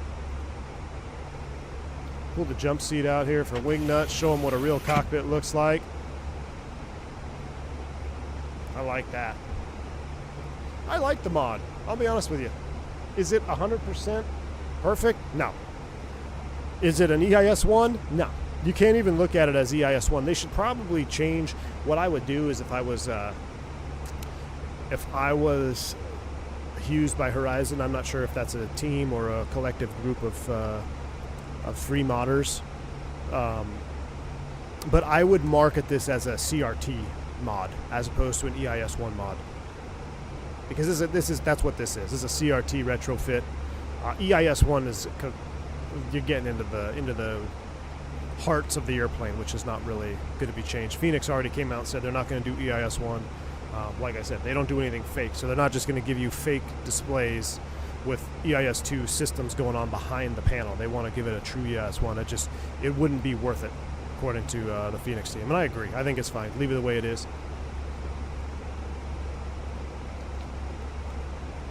I've flown a 220 sim at JetBlue. Man, that thing is fun. It can do short haul across the pond. I like the looks of the 220 737 sim pilot, but here's a hot take, and I want to know if y'all agree with me. I'll put a poll in chat, because I just thought about, we were talking about this last night. First off, if you've seen an E195 or was the E190 E2 in person, you know what I'm talking about. If you haven't seen one in person, pictures, look up pictures of it. I mean, it looks good in pictures, but there's something about it in person. I think the E190 E2 looks better than an A220, even the longest A220, because the E190 E2 to me looks exactly how I would imagine a 757 Neo would look with straight wings. There's no winglets on it, straight wings, big motors, long skinny body. It's literally a miniature mock-up of a 757 Neo. And the first time I saw, I've never even given the E190 E2 a second thought until I saw a Porter in Fort Lauderdale. I saw an E190 from Porter. I think it's Porter Airlines flying them down there. And I almost taxied it to the dirt. I was like, what is that? And I just want to look at it. But it is a sweet looking jet for sure. Wingnut says no. Wingnut, I'm surprised because you like no winglets. Have you seen, Wingnut, have you seen an E190 E2? Have you seen one in person? Unsubscribe. What do you think of Comac? I think they'll some domestic success in China. What's Comac? Is that the one that's like? Is that other like knockoff Airbus company, Dale? I'm unfamiliar with Comac. Yeah, E195 E2. New York is calling. New York is calling? I didn't get a ping.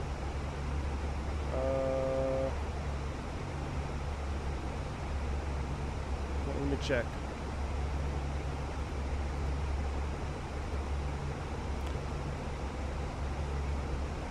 It will be...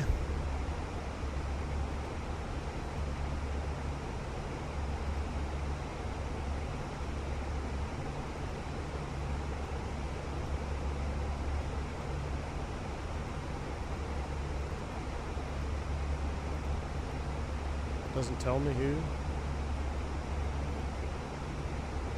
E2 greater than C series equals a bad take. Cancel B1.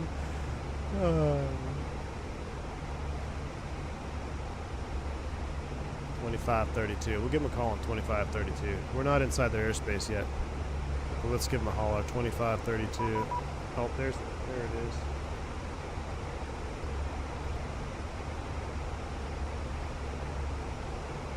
Cancel B1. Wingnut, you haven't seen one in real life. That's why. Once Wingnut sees one in real life, he's going to come back and be like, I'm so sorry, you're right. Because Wingnut likes straight wings. New York, good afternoon. Northwest 357, we're level 350. Northwest 357, New York Center, roger. Cross mark at flight level 180. Cross mark, flight level 180 for Northwest 357. All right, 180, mark. Mark, descent. Insert. All right, we got to start looking at some American stuff Ford here. Fox, I have a route amendment advisory to copy. Yeah, go ahead. American Flight. All right, flight level 180 is set. Fox, clear to the LaGuardia Airport via direct Owens, Oscar, Whiskey, We've got another 50 or so miles until our TOD. So let's get the latest and greatest. See, so like right now, if this was a CRT McDo, you would not even see config or maintenance here. You'd see FMGC, but you'd have to put your hand right here to see the screen. That, I mean, it can be really challenging when the sun hits it directly. I mean, straight up make it dark. Let's see, weather request. Let's get the latest LGA. We'll send that off. Wait for that to come back. Oh, wow, look at that view. Take a look at it outside here for a minute. It has a beer belly where the wings attach.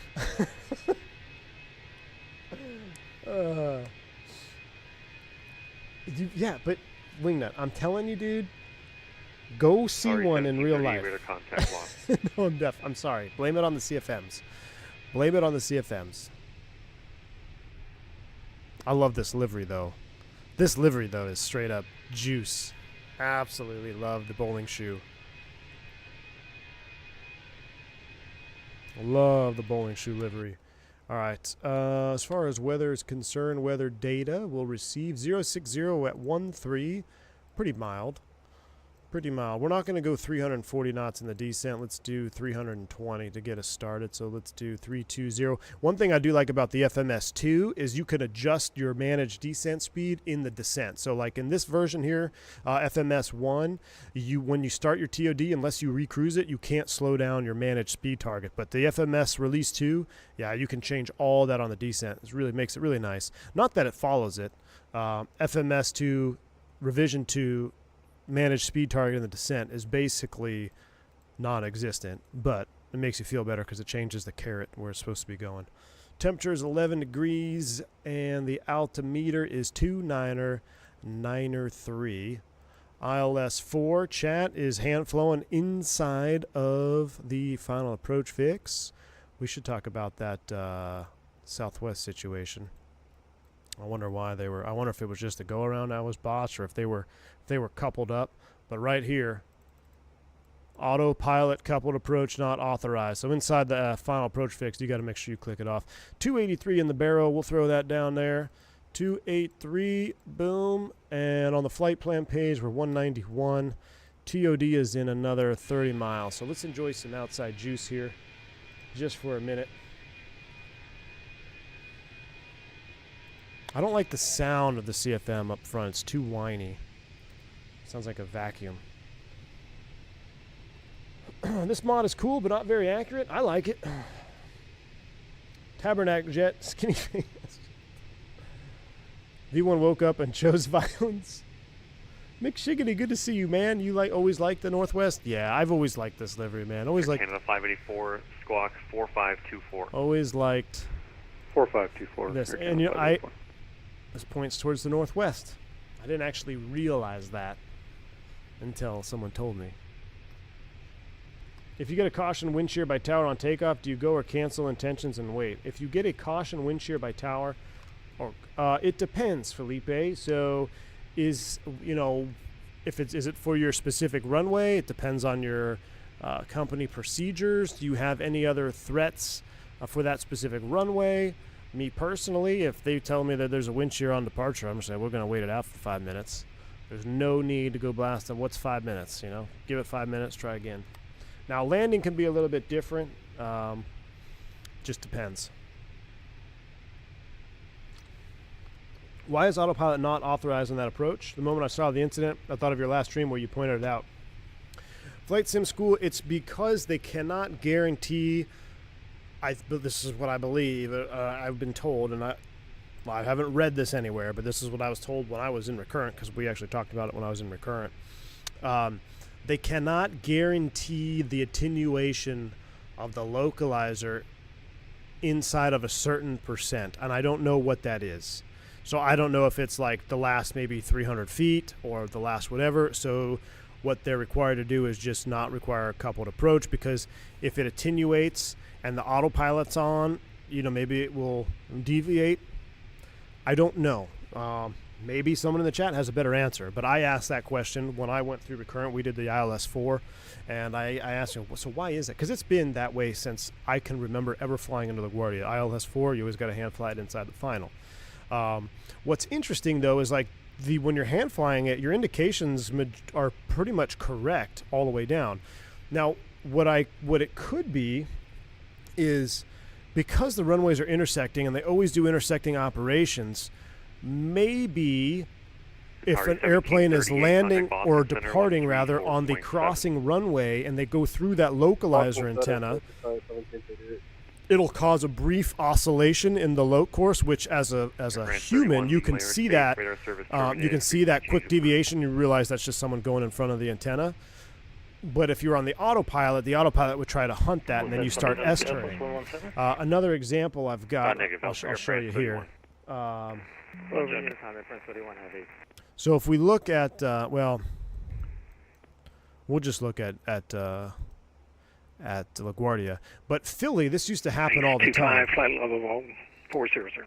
Before they changed the taxiways in Philly, you would be on the ILS-27 right, and then they'd have a 330 taxi in front of the localizer antenna on the other side, and you would see that localizer do this thing. You'd see it go, whee, and then come right back in. There's TOD. Manage descent. Down we go. Thrust descent. Sounds are coming up. We'll put our TCAS on below. More drag? Nah, you'll be fine. Don't worry about it. Here, center, here we go. So let's look through this together. So this is, I'll walk you through. Let's walk through this, and then maybe we can figure it out. So when they land direction 4, they're departing either 1-3 or 3-1. So my assumption is if you have someone on the ILS-4 and on 3-1, the localizer antenna is going to be, it's like over here somewhere, isn't it? And it shoots this direction. It kind of looks like this. So that's the localizer beam. Now, it's obviously not that wide, but it kind of goes like that. Definitely not that wide of a beam, but you get what I'm saying. So maybe what they're trying to prevent is an airplane landing 3-1, and then they say they slow down and they're taxiing off here, that they can interfere with the beam, right? So they don't have land and hold short, and they're always using crossing runways in LaGuardia. That's my guess, is because of the crossing runways and the potential for interference of the beam, that it has to be hand flown. Now, if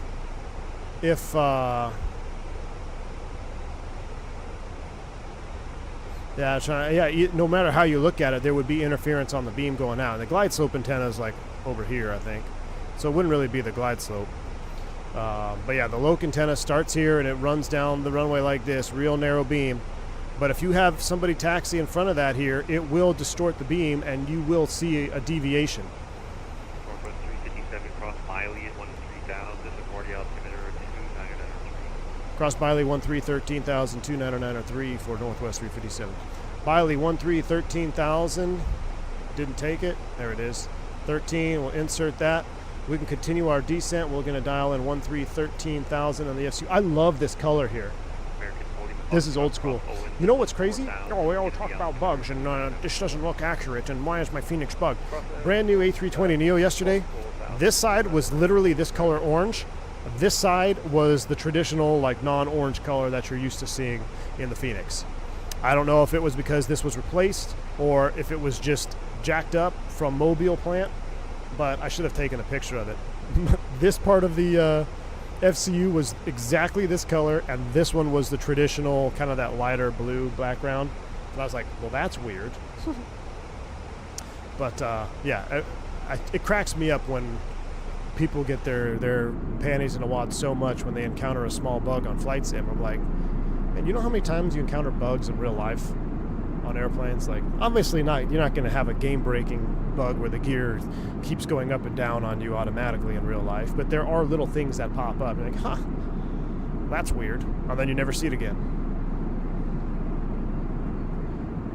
What is the reason to not fly the ILS with an approach? I think that's what I just went over. Yeah, the signal is wandering. Yeah, so if that interference, and the only reason I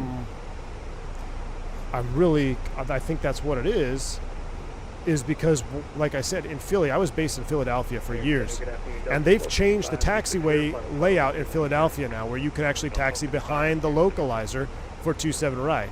Can I pull up Philly? Let's pull up Philly. I don't think I can. Maybe if I could do it this way.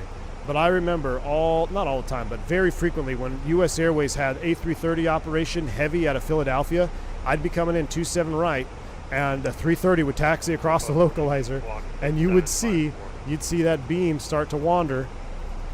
But it's quick enough that you know it's not a real deflection. And I think how they combat it is if you're really flying the ILS to minimums and you got to protect the critical areas, everyone's is holding short of the critical area, right? So they're not going to taxi in front of it. Where's Philly? So that's New York.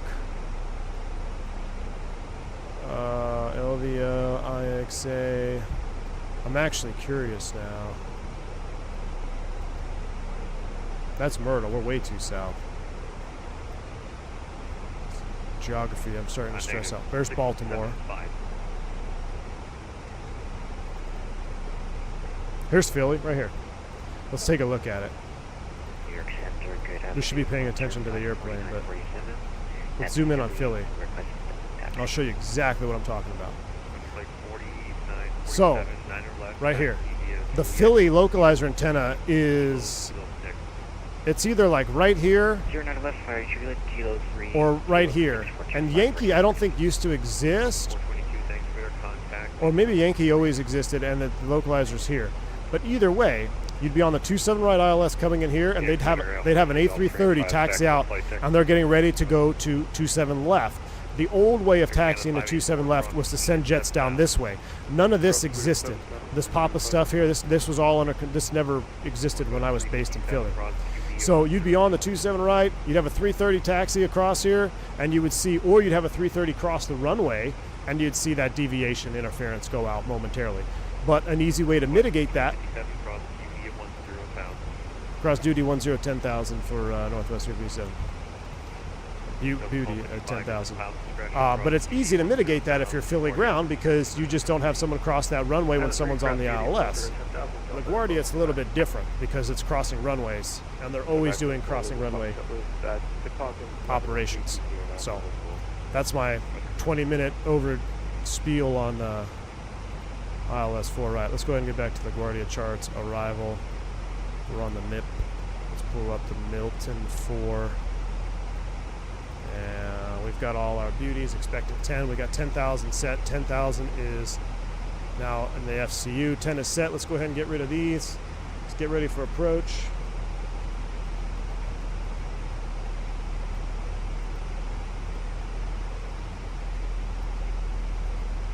And we'll do some landing data here in a minute. The McDo could be the old... Yeah, it'd be cool if they can do the McDo CRT, but that actually would be a model change, I think. Because you have to put the... if you look up at a CRT McDo, it doesn't have the same button layout. It's a little bit different.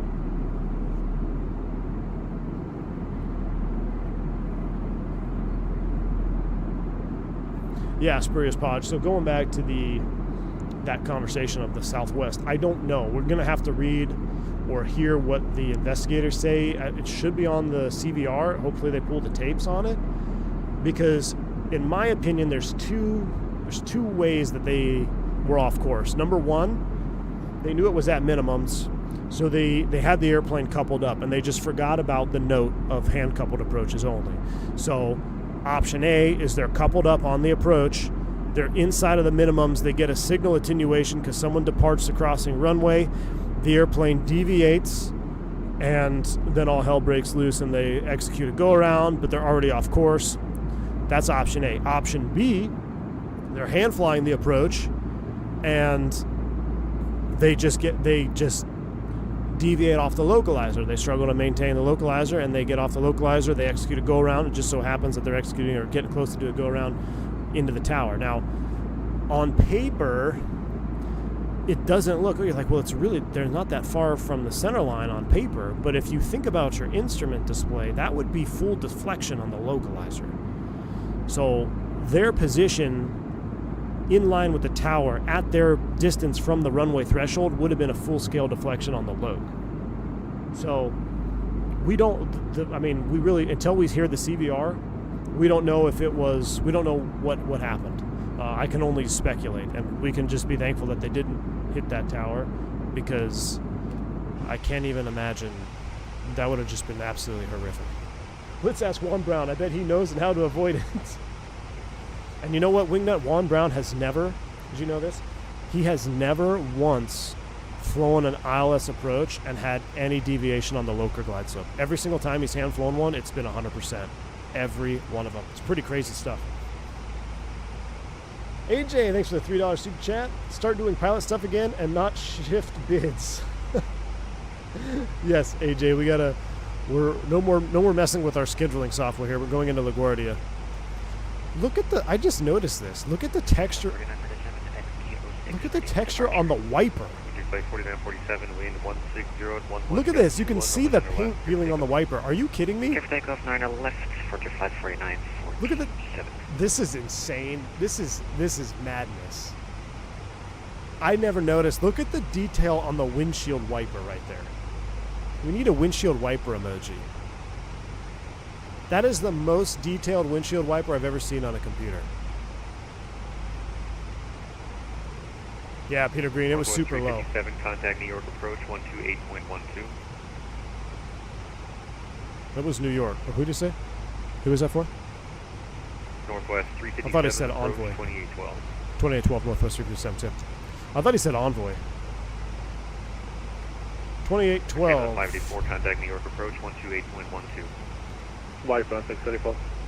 Cathode 661, radar contact, climb and maintain climb maintain 10,000, please, the altitude leaving. And I'm How many windshield wipers have you seen on the computer? Climbing and maintaining 10,000. That's a good point. Not very many. But wiper juice. Definitely wiper juice. Ooh, speed bed. Concorde 2 heavy. We have a speed bed. Right. It's a Concorde. Via. Can we get some speed bed emojis in chat? Alpha speed bed to Sierra. Disregard all that. Let's go Alpha November Papa Foxtrot, please. Speedbird Concorde too. 1-2 right by Alpha November Papa and Papa Foxtrot. And he sounds like a legit Speedbird too. He's got the accent. New York, good afternoon, and Northwest 357, 11-2 to cross Beauty, 10,000 Foxtrot. Northwest 357, New York approach low, 10,000 Beauty is fine, SL Foxtrot correct as well, altimeter 2993, plan ILS 4. We'll plan ILS 4 for Northwest 357. All right, 29er. 9634. He said 9 It's giving me 8-3. Let's do 29er 9 See ya. 29er is set. They're synced up. We'll put constraints on. Constraints are on. 11 for 10. Let's go ahead and run some landing data. Approach hello, cross lead of 7,000, never go 2991. That's because he's British. We're right, we have Fox. Let's see. We're doing dry, LaGuardia 4, METAR, and we are 134.8.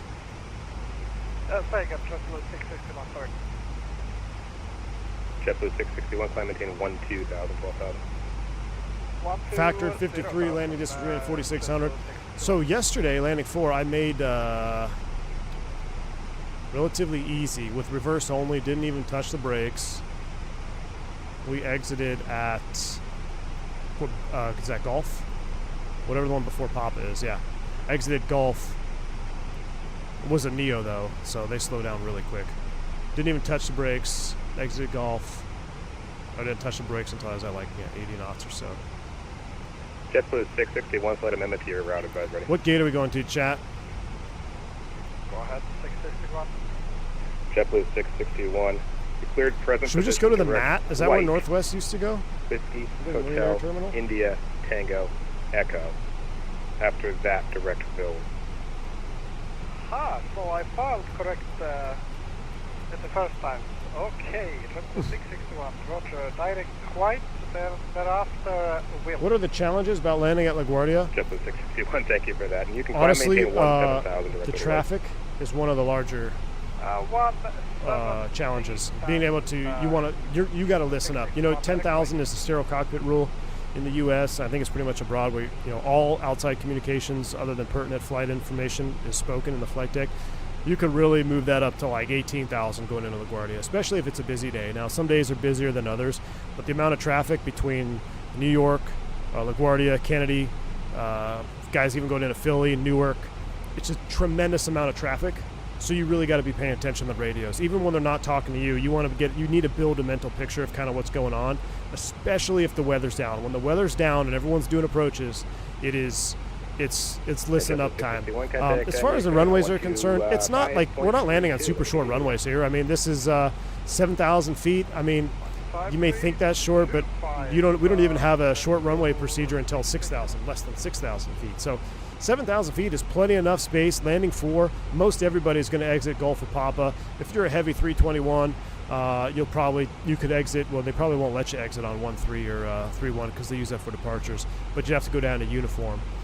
Now, so you've got that, you know, crossing runways and then on the ground. So getting on the ground is one thing. Then when you're on the ground, there's so much going on. You've got flow patterns of traffic coming out. You've got everyone coming in, crossing runways. Look at all these taxiways here, very close to each other. It's very, very easy to kind of lose where you are if you're not paying attention. So you always got to have a good mental picture of where you are, and you want to have a mental picture of what's going on around you. Yankee Victor 1271. You were asking for a voice clearance, correct? Yeah, bye. Okay, Yankee Victor 1271, you're cleared to the National Airport. The Kennedy Flight 320, this mod is, right now, it's available for certain liveries. So there's a Delta Pack that has it, there's an Iberia that has it. So right now, it's not just like a mod where you drag and drop into any livery you want, it's attached to specific liveries. So this one I got off the Flight Sim TO. But definitely check it out if you want to mix up your flying. I mean, I don't see anything. I mean, you cut off some information on your screens, but you have to understand that if this model is correct, which I assume that's pretty darn close, the CRT was actually 17% less display space. So that would make sense as to why our digits are cut off here, because the LCD screen, which EIS2, and this is an EIS2 system operating here behind the screen, is meant to be displayed on screens with 17% more display room. So you can see where there's a problem. If you shrink the available space, but you're running something that needs more space, you're going to cut it off somewhere. So it's a little, I mean, it's not groundbreaking. You could lower your seat. See, now you can kind of get it. Yeah, it's still cut off, but I mean, you can get an idea of what you're doing. But I mean, if you just want... 357 to send and maintain 900,000. Send 900,000 Northwest 357. 9 blue, thrust out of open descent. We're 250 on the speed. Let's get our lights on. We'll activate and confirm at 250, selected.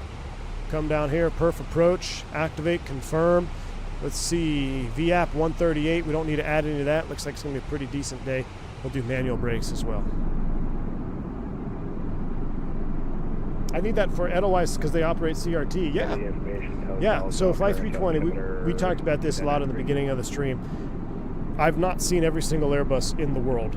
I'm sure. 357, after Apple, Motorec Benji joined the local runway 4. After Apple, Benji joined local runway 4, Northwest 357. All right, so after Apple, he wants us to go to Benji, which we don't have that. We'll have to go here. We'll apply the approach via Benji. Let's insert. Don't turn on a heading on me, please. Thank you.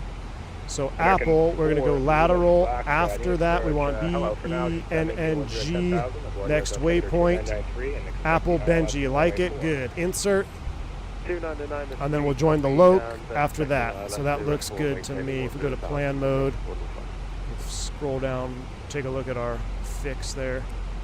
So Apple, Benji, join the LOC. Benji wasn't in the box because we didn't load the approach view. Send 8,000, Northwest 357. 8 blue, thrust out, open descent, 1 to go. You're getting ads, Mr. Martini, on this one too. So I even changed. There's really nothing. I mean, I've changed so many different settings. Like I put it on the lowest possible, and I guess it still runs them, man. YouTube Premium, Mr. Martini. Raise your hand if you remember YouTube before there were ads on YouTube.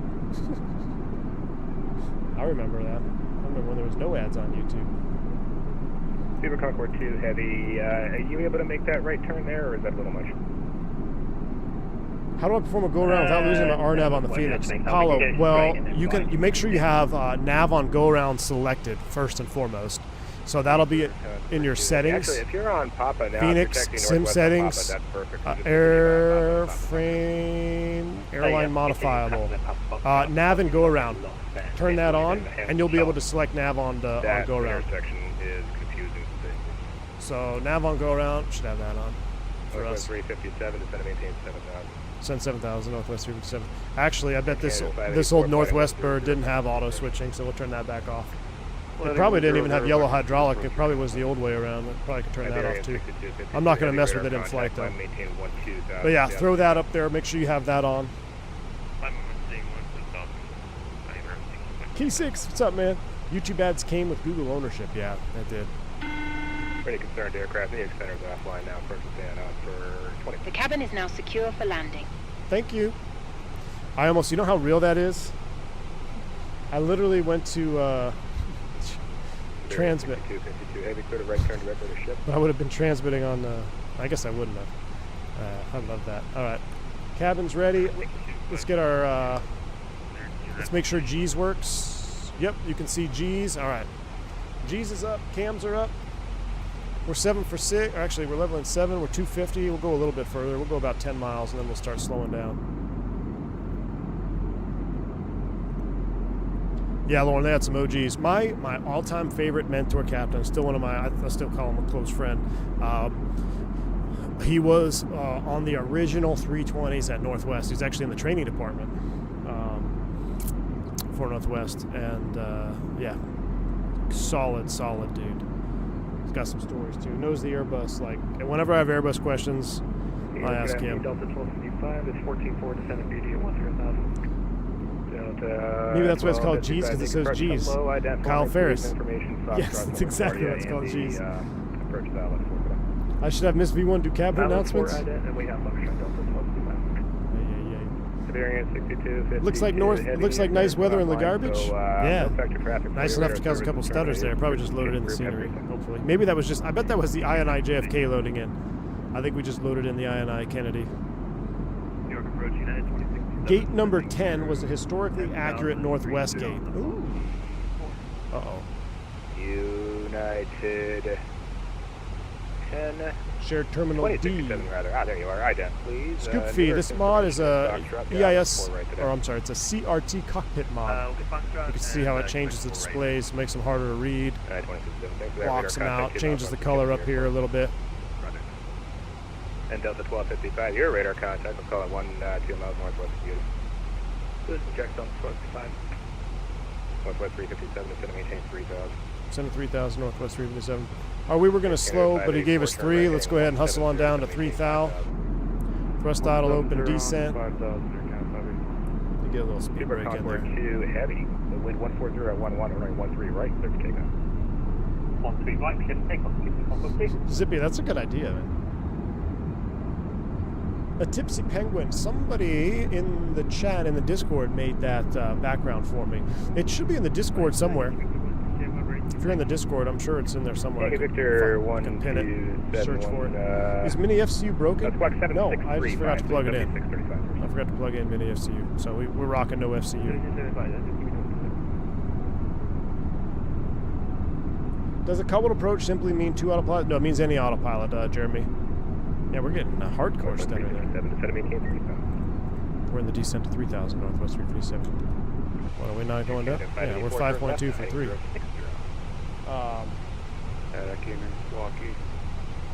Air Canada 584, left heading 060. 160 for 584. 060, 50 degrees. Nicholas Bergen, my biggest incident as pilot, declared emergency in the Airbus for electrical issues. I did a podcast on that one. That's probably one of the larger incidences I had. My PC is starting to sweat. Yeah, I probably should have disabled JFK, huh? I'm still showing the... You transposed to 3 and the 6, so 7635. Look at that wing though, man. So much juice.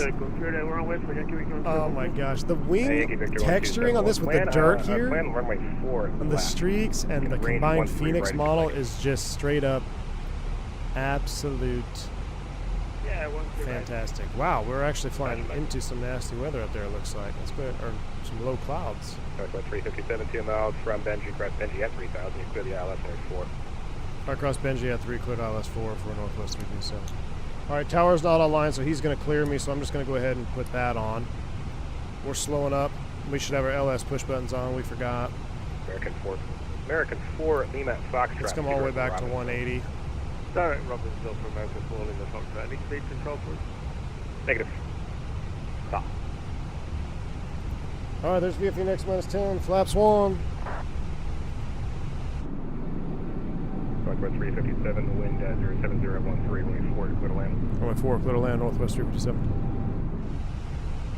Real nasty weather in Boston tomorrow? McShiggity, don't tell me that, man. I gotta go up to LaGuardia tomorrow morning. Hopefully it's not too bad. Alright, recording is on. We're flaps 2. Don't need those arms just yet. Flaps 2, 180. Here comes the slope. Delta 1255, it's going to maintain 9,000. There's glide slope, low. We'll go mist. 3,000 is set. Below. Apple. Proceed direct Benji. Join the ILS 24 approach. Never to the seatbelt. Okay, after Apple, direct Benji for the ILS 4, Delta, Golf Flat. Beaver Concord 2, heavy radar contact. Line maintain 12,000. What's the altitude rating? Supposed to be rainy and windy. Oh, great, Felix. Look at that 15 knot tailwind. Are you kidding me? Thank you, Victor. 36 knot tailwind? What the? Still showing you on the wrong squawk, sir. Please hold position, recycle the squawk, and no one can see that correctly. 35 knots on the tail right now? Gear down, brakes out. Jeez. 7365. It should be 7635, 7635. This might not work out, Chad. Alright, 7635. Beaver Concord 2, heavy clear direct ship. Autopilot's coming off. That's direct ship. Let's get the home with it. Air Canada 584, turn right heading 120, it's going to maintain 4,000. This might not work out, y'all. 120 and down to 4,000. Might have to go around. Yankee Victor 1271, thank you for that. Now runway 13 right, taxi via Quadrant to Papa Foxtrot, and I have a slight amendment to your departure instructions. We have a 30 knot tailwind out of here. Alright, Quebec, we are Papa Foxtrot, I'm calling 1 right to copy, we don't We might just make it. Maintain 8,000. Send 8,000 Delta 1255. Come on, baby. Air Canada. Flaps full, landing checklist, cabin crew advise auto thrust speed. Auto brakes are off, ECAM memo, landing all green, landing checklist Paper complete. Concorde 2 Heavy, your climb will take you out of my Jeez. airspace. New York Center closed as 2. No factor traffic for your radar services terminate. Is that glide so And bright? frequency approved, Heavy, good day. 1,000 feet, we are correcting. Yeah, not stable, we are correcting. Air Canada 584. Sync rate check. And there goes the wind shear. Lost our knots, and there we go. 2067, depart crank, heading 190, vector dial at 4 right. I mean, if we don't get this under control, Chad, we're going to have to punch out. Kennedy information, India is now current, the altimeter 2993. 500. Just shifted to a 12-knot tail run. Real life would be going around right now. Let's see if we can milk her down here. Yankee Victor 1271 on departure, fly heading 110, then radar vector 2. Real life, we would have had to go around. Then the rest of the route's unchanged. We're on the Pappies now, and we'll be stable, right? We'll be stable, but jeez. And then run it back to Mary. 100. Yankee Victor 1271, read back correct. Ready for Light approach. slope. 40, 30, 20. Retard. Alright, ready to go. Yankee Victor 1271, roger. Go around. 140 at 13. Go around flaps. Take off. 5. 13 right, clear for takeoff. Positive brake, gear up. Delta 1255, it's going to maintain 7. Manitoba SRS, go around track. New York, Northwest 357 on the go around off 4. Air Canada 584, turn right heading at 240, going to localize north. Go around track. Manage nav. Right to 240, doing a localizer for radar, Air Canada 584, disregard that, turn right at 270. check that, 270, Air Canada 584. 357, roger, turn left heading at 300, climb maintain 3000. Left turn 300, climb and maintain 3000 for Northwest 357. Okay, 584. Of course, the one time I don't have right. mini FCU. I'll bring you around to 4 right now. All good.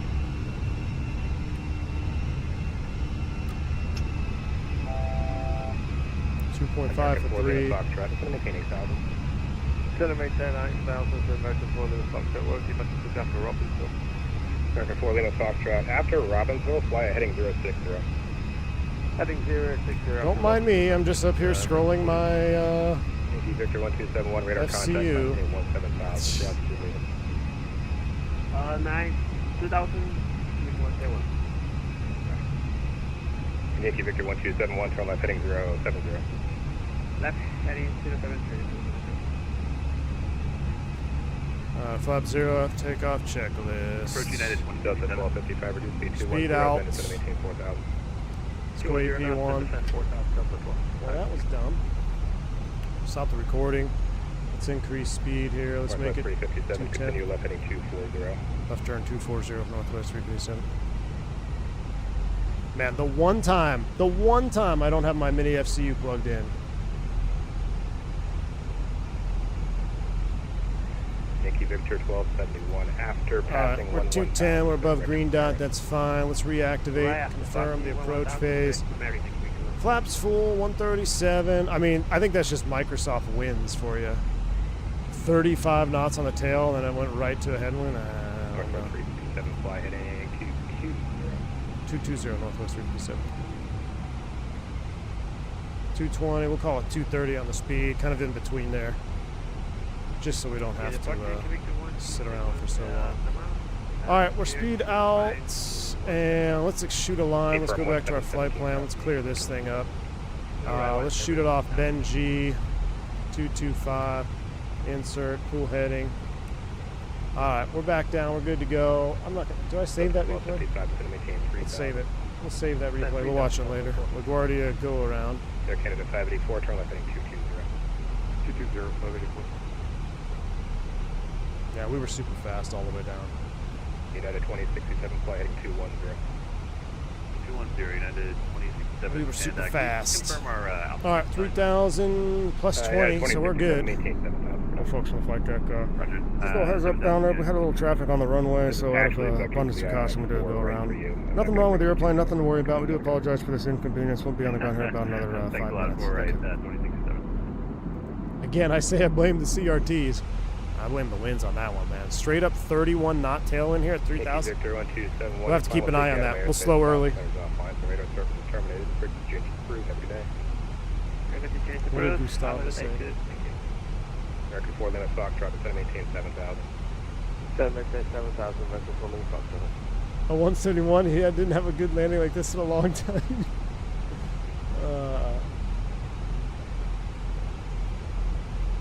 Yeah, we could have. Oh, hold on. I mean, probably could have forced it down, Lauren, but we would have been going around back at 1,000 feet in real life. We were not stable at 1,000. We weren't even stable at 500. Almost, the lighting looks a bit sus today, the shadows, but just looks ominous out there. 6,000, What time is it? 3 o'clock in the afternoon? I guess it is PM, but 12:55. 3 miles from Benji, press Benji 3,000. Zippy, you got a link to this Northwest livery by chance? You can paste in the chat. Got the scenic route. Check out that. What did I miss? Nothing, man. We're in the go around.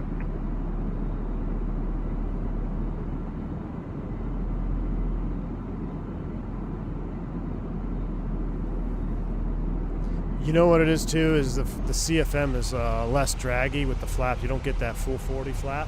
It's like 35. There's Lady Liberty. 1255 LaGuardia is 107013. 24 for the wind. Another reason why IAs are superior. You're getting the 584, turn left heading 170. Left 170. That's pretty cool. Screenshot. That's pretty cool. Just missed it off the wing view. Thanks, France. Yeah, Herman, the IEs have greater flap deflection, full flap. Flaps only went down to 37 degrees. Add it to the list, Wingnut. Add it to the list. Flaps only went down 37 degrees. They're just different, Gypsy Penguin. They're just different.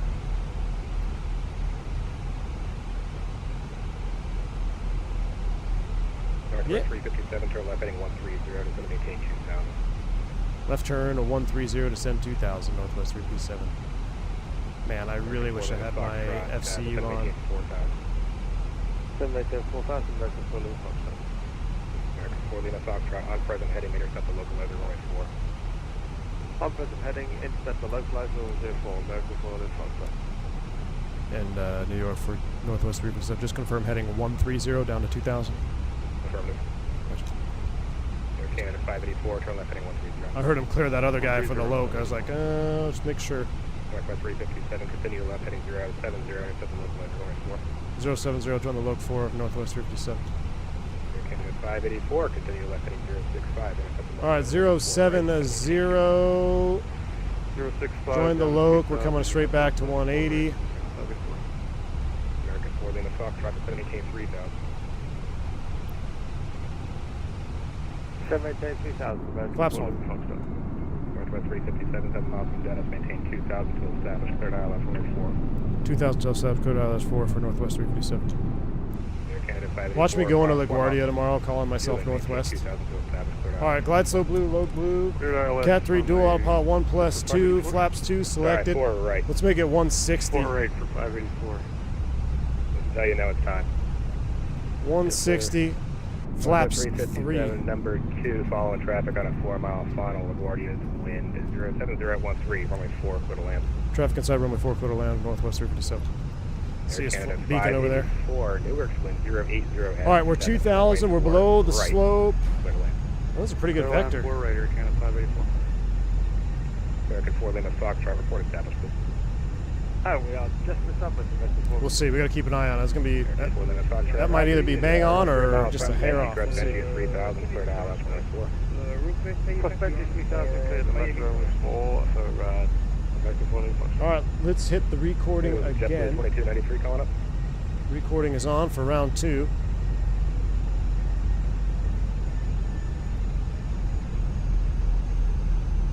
JetBlue 2293 Kennedy, just touch the PDC. Look at this, 30 knots on the tail at 2,000 feet, and then we're going to land with a headwind. Bloke's alive. United 2067, flight heading 190. 190. Loke Star. Gas controller's good, sounds like a real controller.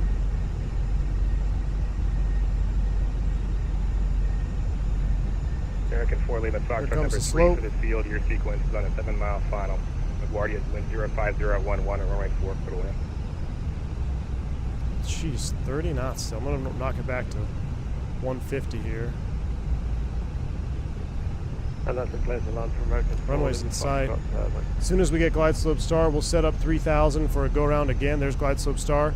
Ground altitude set 3,000 blue. Let's go ahead and configure it up now. Manage speed, gear down.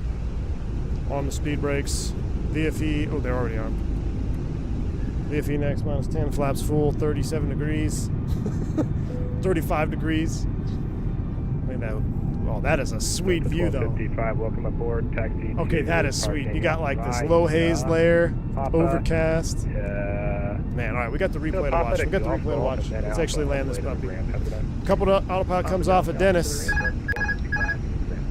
Down to land, clear to land. Landing checklist, chem crew advised, auto thrust speed. Auto brakes are off. ECAM memo landing on green. Landing checklist complete. 050 at 11, don't go. 050 at 11. So right now it's like 350 at 20. Number Delta 1255, confirm as Papa Golf Golf and then Alpha. Hey, for a Papa, then double golf.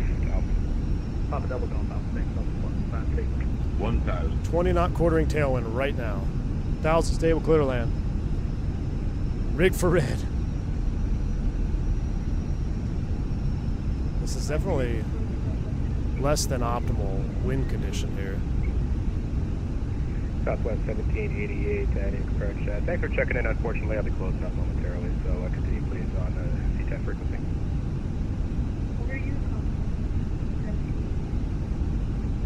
Okay, 2067 to 785,000. All right, there's the wind shift. Down to 5,000. 600 feet until we get a headwind.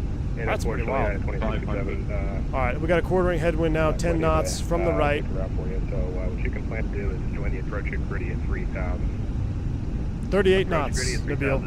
Max demonstrated crosswind. Anyway. Got it at 584. Welcome aboard. Say your parking, please. 100 above. Alpha 12. Okay, 74, Roger. Taxi via Zulu to Echo Echo. Cross runway 29er. Minimum. Landing.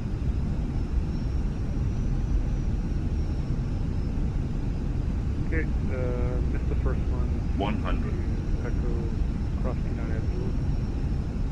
Okay, to 584, Zulu to Echo No, you're Echo. fine. Cross runway 40, 29er. 30, On to Echo 20. Echo. Retard.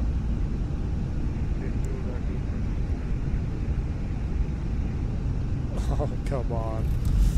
Jeez. Floater.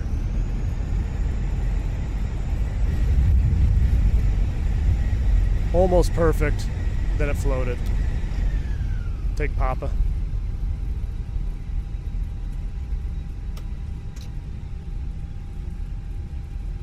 And Dear Canada 584. After that, continue via Echo Echo, then Kilo all the way to Alpha. Then via Alpha to the Alpha gates. And you can switch now to the Newark CTAF, which is 118. What was it, 1.03 G? Want me to ask for lower? Didn't I tell you that, Wingnut? I literally said that the other day, too. Air Canada 584, Newark CTAF is 118.3. Yeah, it was almost perfect. These dang flaps, man. I can't land the CFM. I appreciate your patience with me today, Canada 584. Have a good day. Northwest 357, welcome aboard. Where do you park today? We're going over the D gates, Northwest 357. Northwest 357, Roger. Taxi to parking via Papa to Golf Golf to Alpha, and switch to LaGuardia CTAF, please. It was 118.7. Have a good day. Papa, Golf Golf Alpha over to CTAF. Thanks for the ATC, Northwest 357. Yep. United 2067. You can switch now to the Newark CTAF 118.3. Have a good night. 118.3, thanks for the help. Great work. United 2067. Dun, dun, dun, dun, dun, dun, dun. Probably in the grass by now. There we go. Golf, golf. Alpha.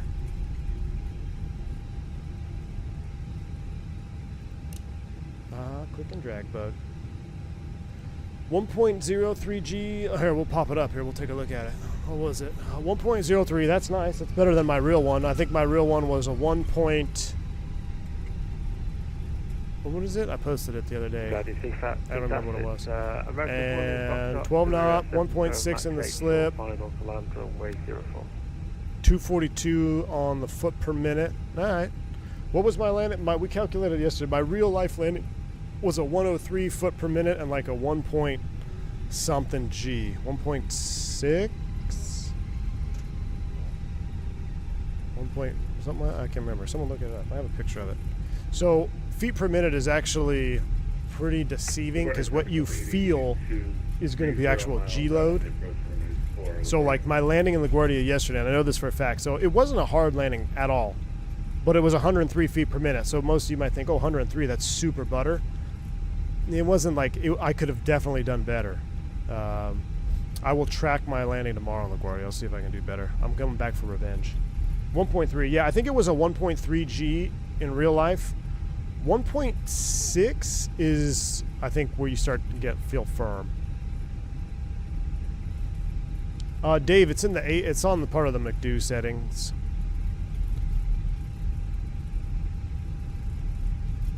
Meister gates don't match up to current parking. Oh, no worry, Delta Tango. I'm just gonna go park over here next to this other A320.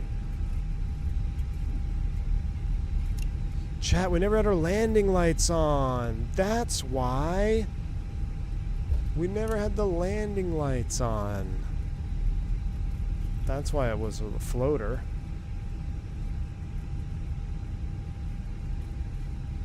Alright, we're going to go into replay mode here anyway, so we'll just leave everything hooked up. Charlie 37 is where we're going. Pretty sure I parked an Ember at this gate one time. No landing light drag. Well, they were extended. They were extended. They just weren't on. They were extended. They just weren't on. And until I get a light panel, I'm always going to leave my lights on as we taxi. We desperately need mini light panel. I would promote the absolute heck out of a mini light panel.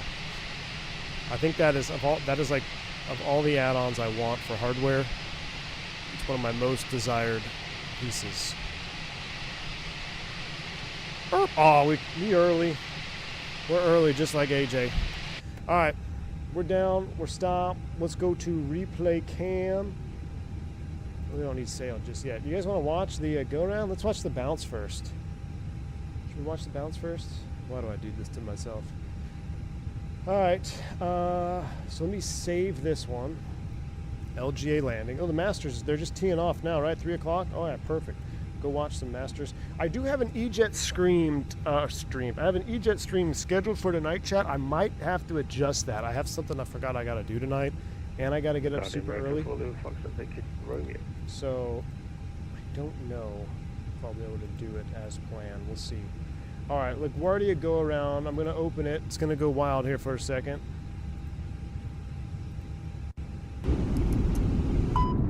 Let's let the sim do sim things here.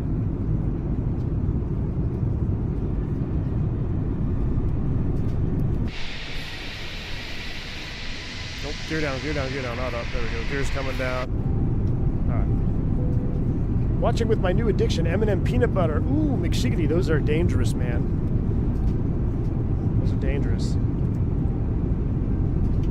How do we rewind in full replays? I don't see those options. Fubar, if you're using the flight recorder tool, what I do is you hit pause and then you drag that little progress bar above the red stripe. So you got to pause it to move it, if that makes sense. You got to pause the replay first. Mick Sesh, no, the sound pack tonight on the E-Jet is a very early rendition. It's only engine sounds for right now. He's going to make a full complete pack, but I wanted to show you guys just a little bit of what he's got going on first with just the engine sounds. So it'll be missing some sounds just with the work in progress title. It's far from done, but I think it's still pretty juicy. The engine sounds are really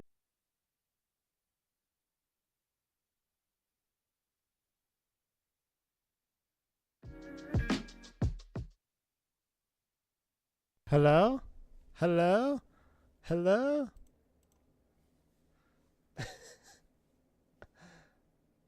Are we back? Are you guys receiving me? All right. Well, that was interesting. Can you guys hear me? Leave it to Georgia for power interruptions. I've never seen so many power eruptions like I have here. I think it's all the above ground power lines. It is super windy. So unfortunately, cut the stream short, y'all, but everything's fine. I think the CRTs blew up there. Somebody said the CRTs blew up. That was freaking hilarious. I was laughing. I was able to power up the computer right away. I couldn't connect back with y'all. I'm not going to launch the sim for replay. I have the replay saved, so I'm not going to relaunch the sim because that'll take probably 20 minutes to load into the sim and just do replays. So we're going to skip the replays for now. I will play them on the next stream, or maybe we'll do something on so we can see our replays. But we have the replays saved. Everything's fine. CRTs just happened to blow up the PC. So that'll end it. We'll hopefully we'll see you tonight in the E-Jet. So I'm going to push this stream. The stream will be pushed over to the E-Jet stream.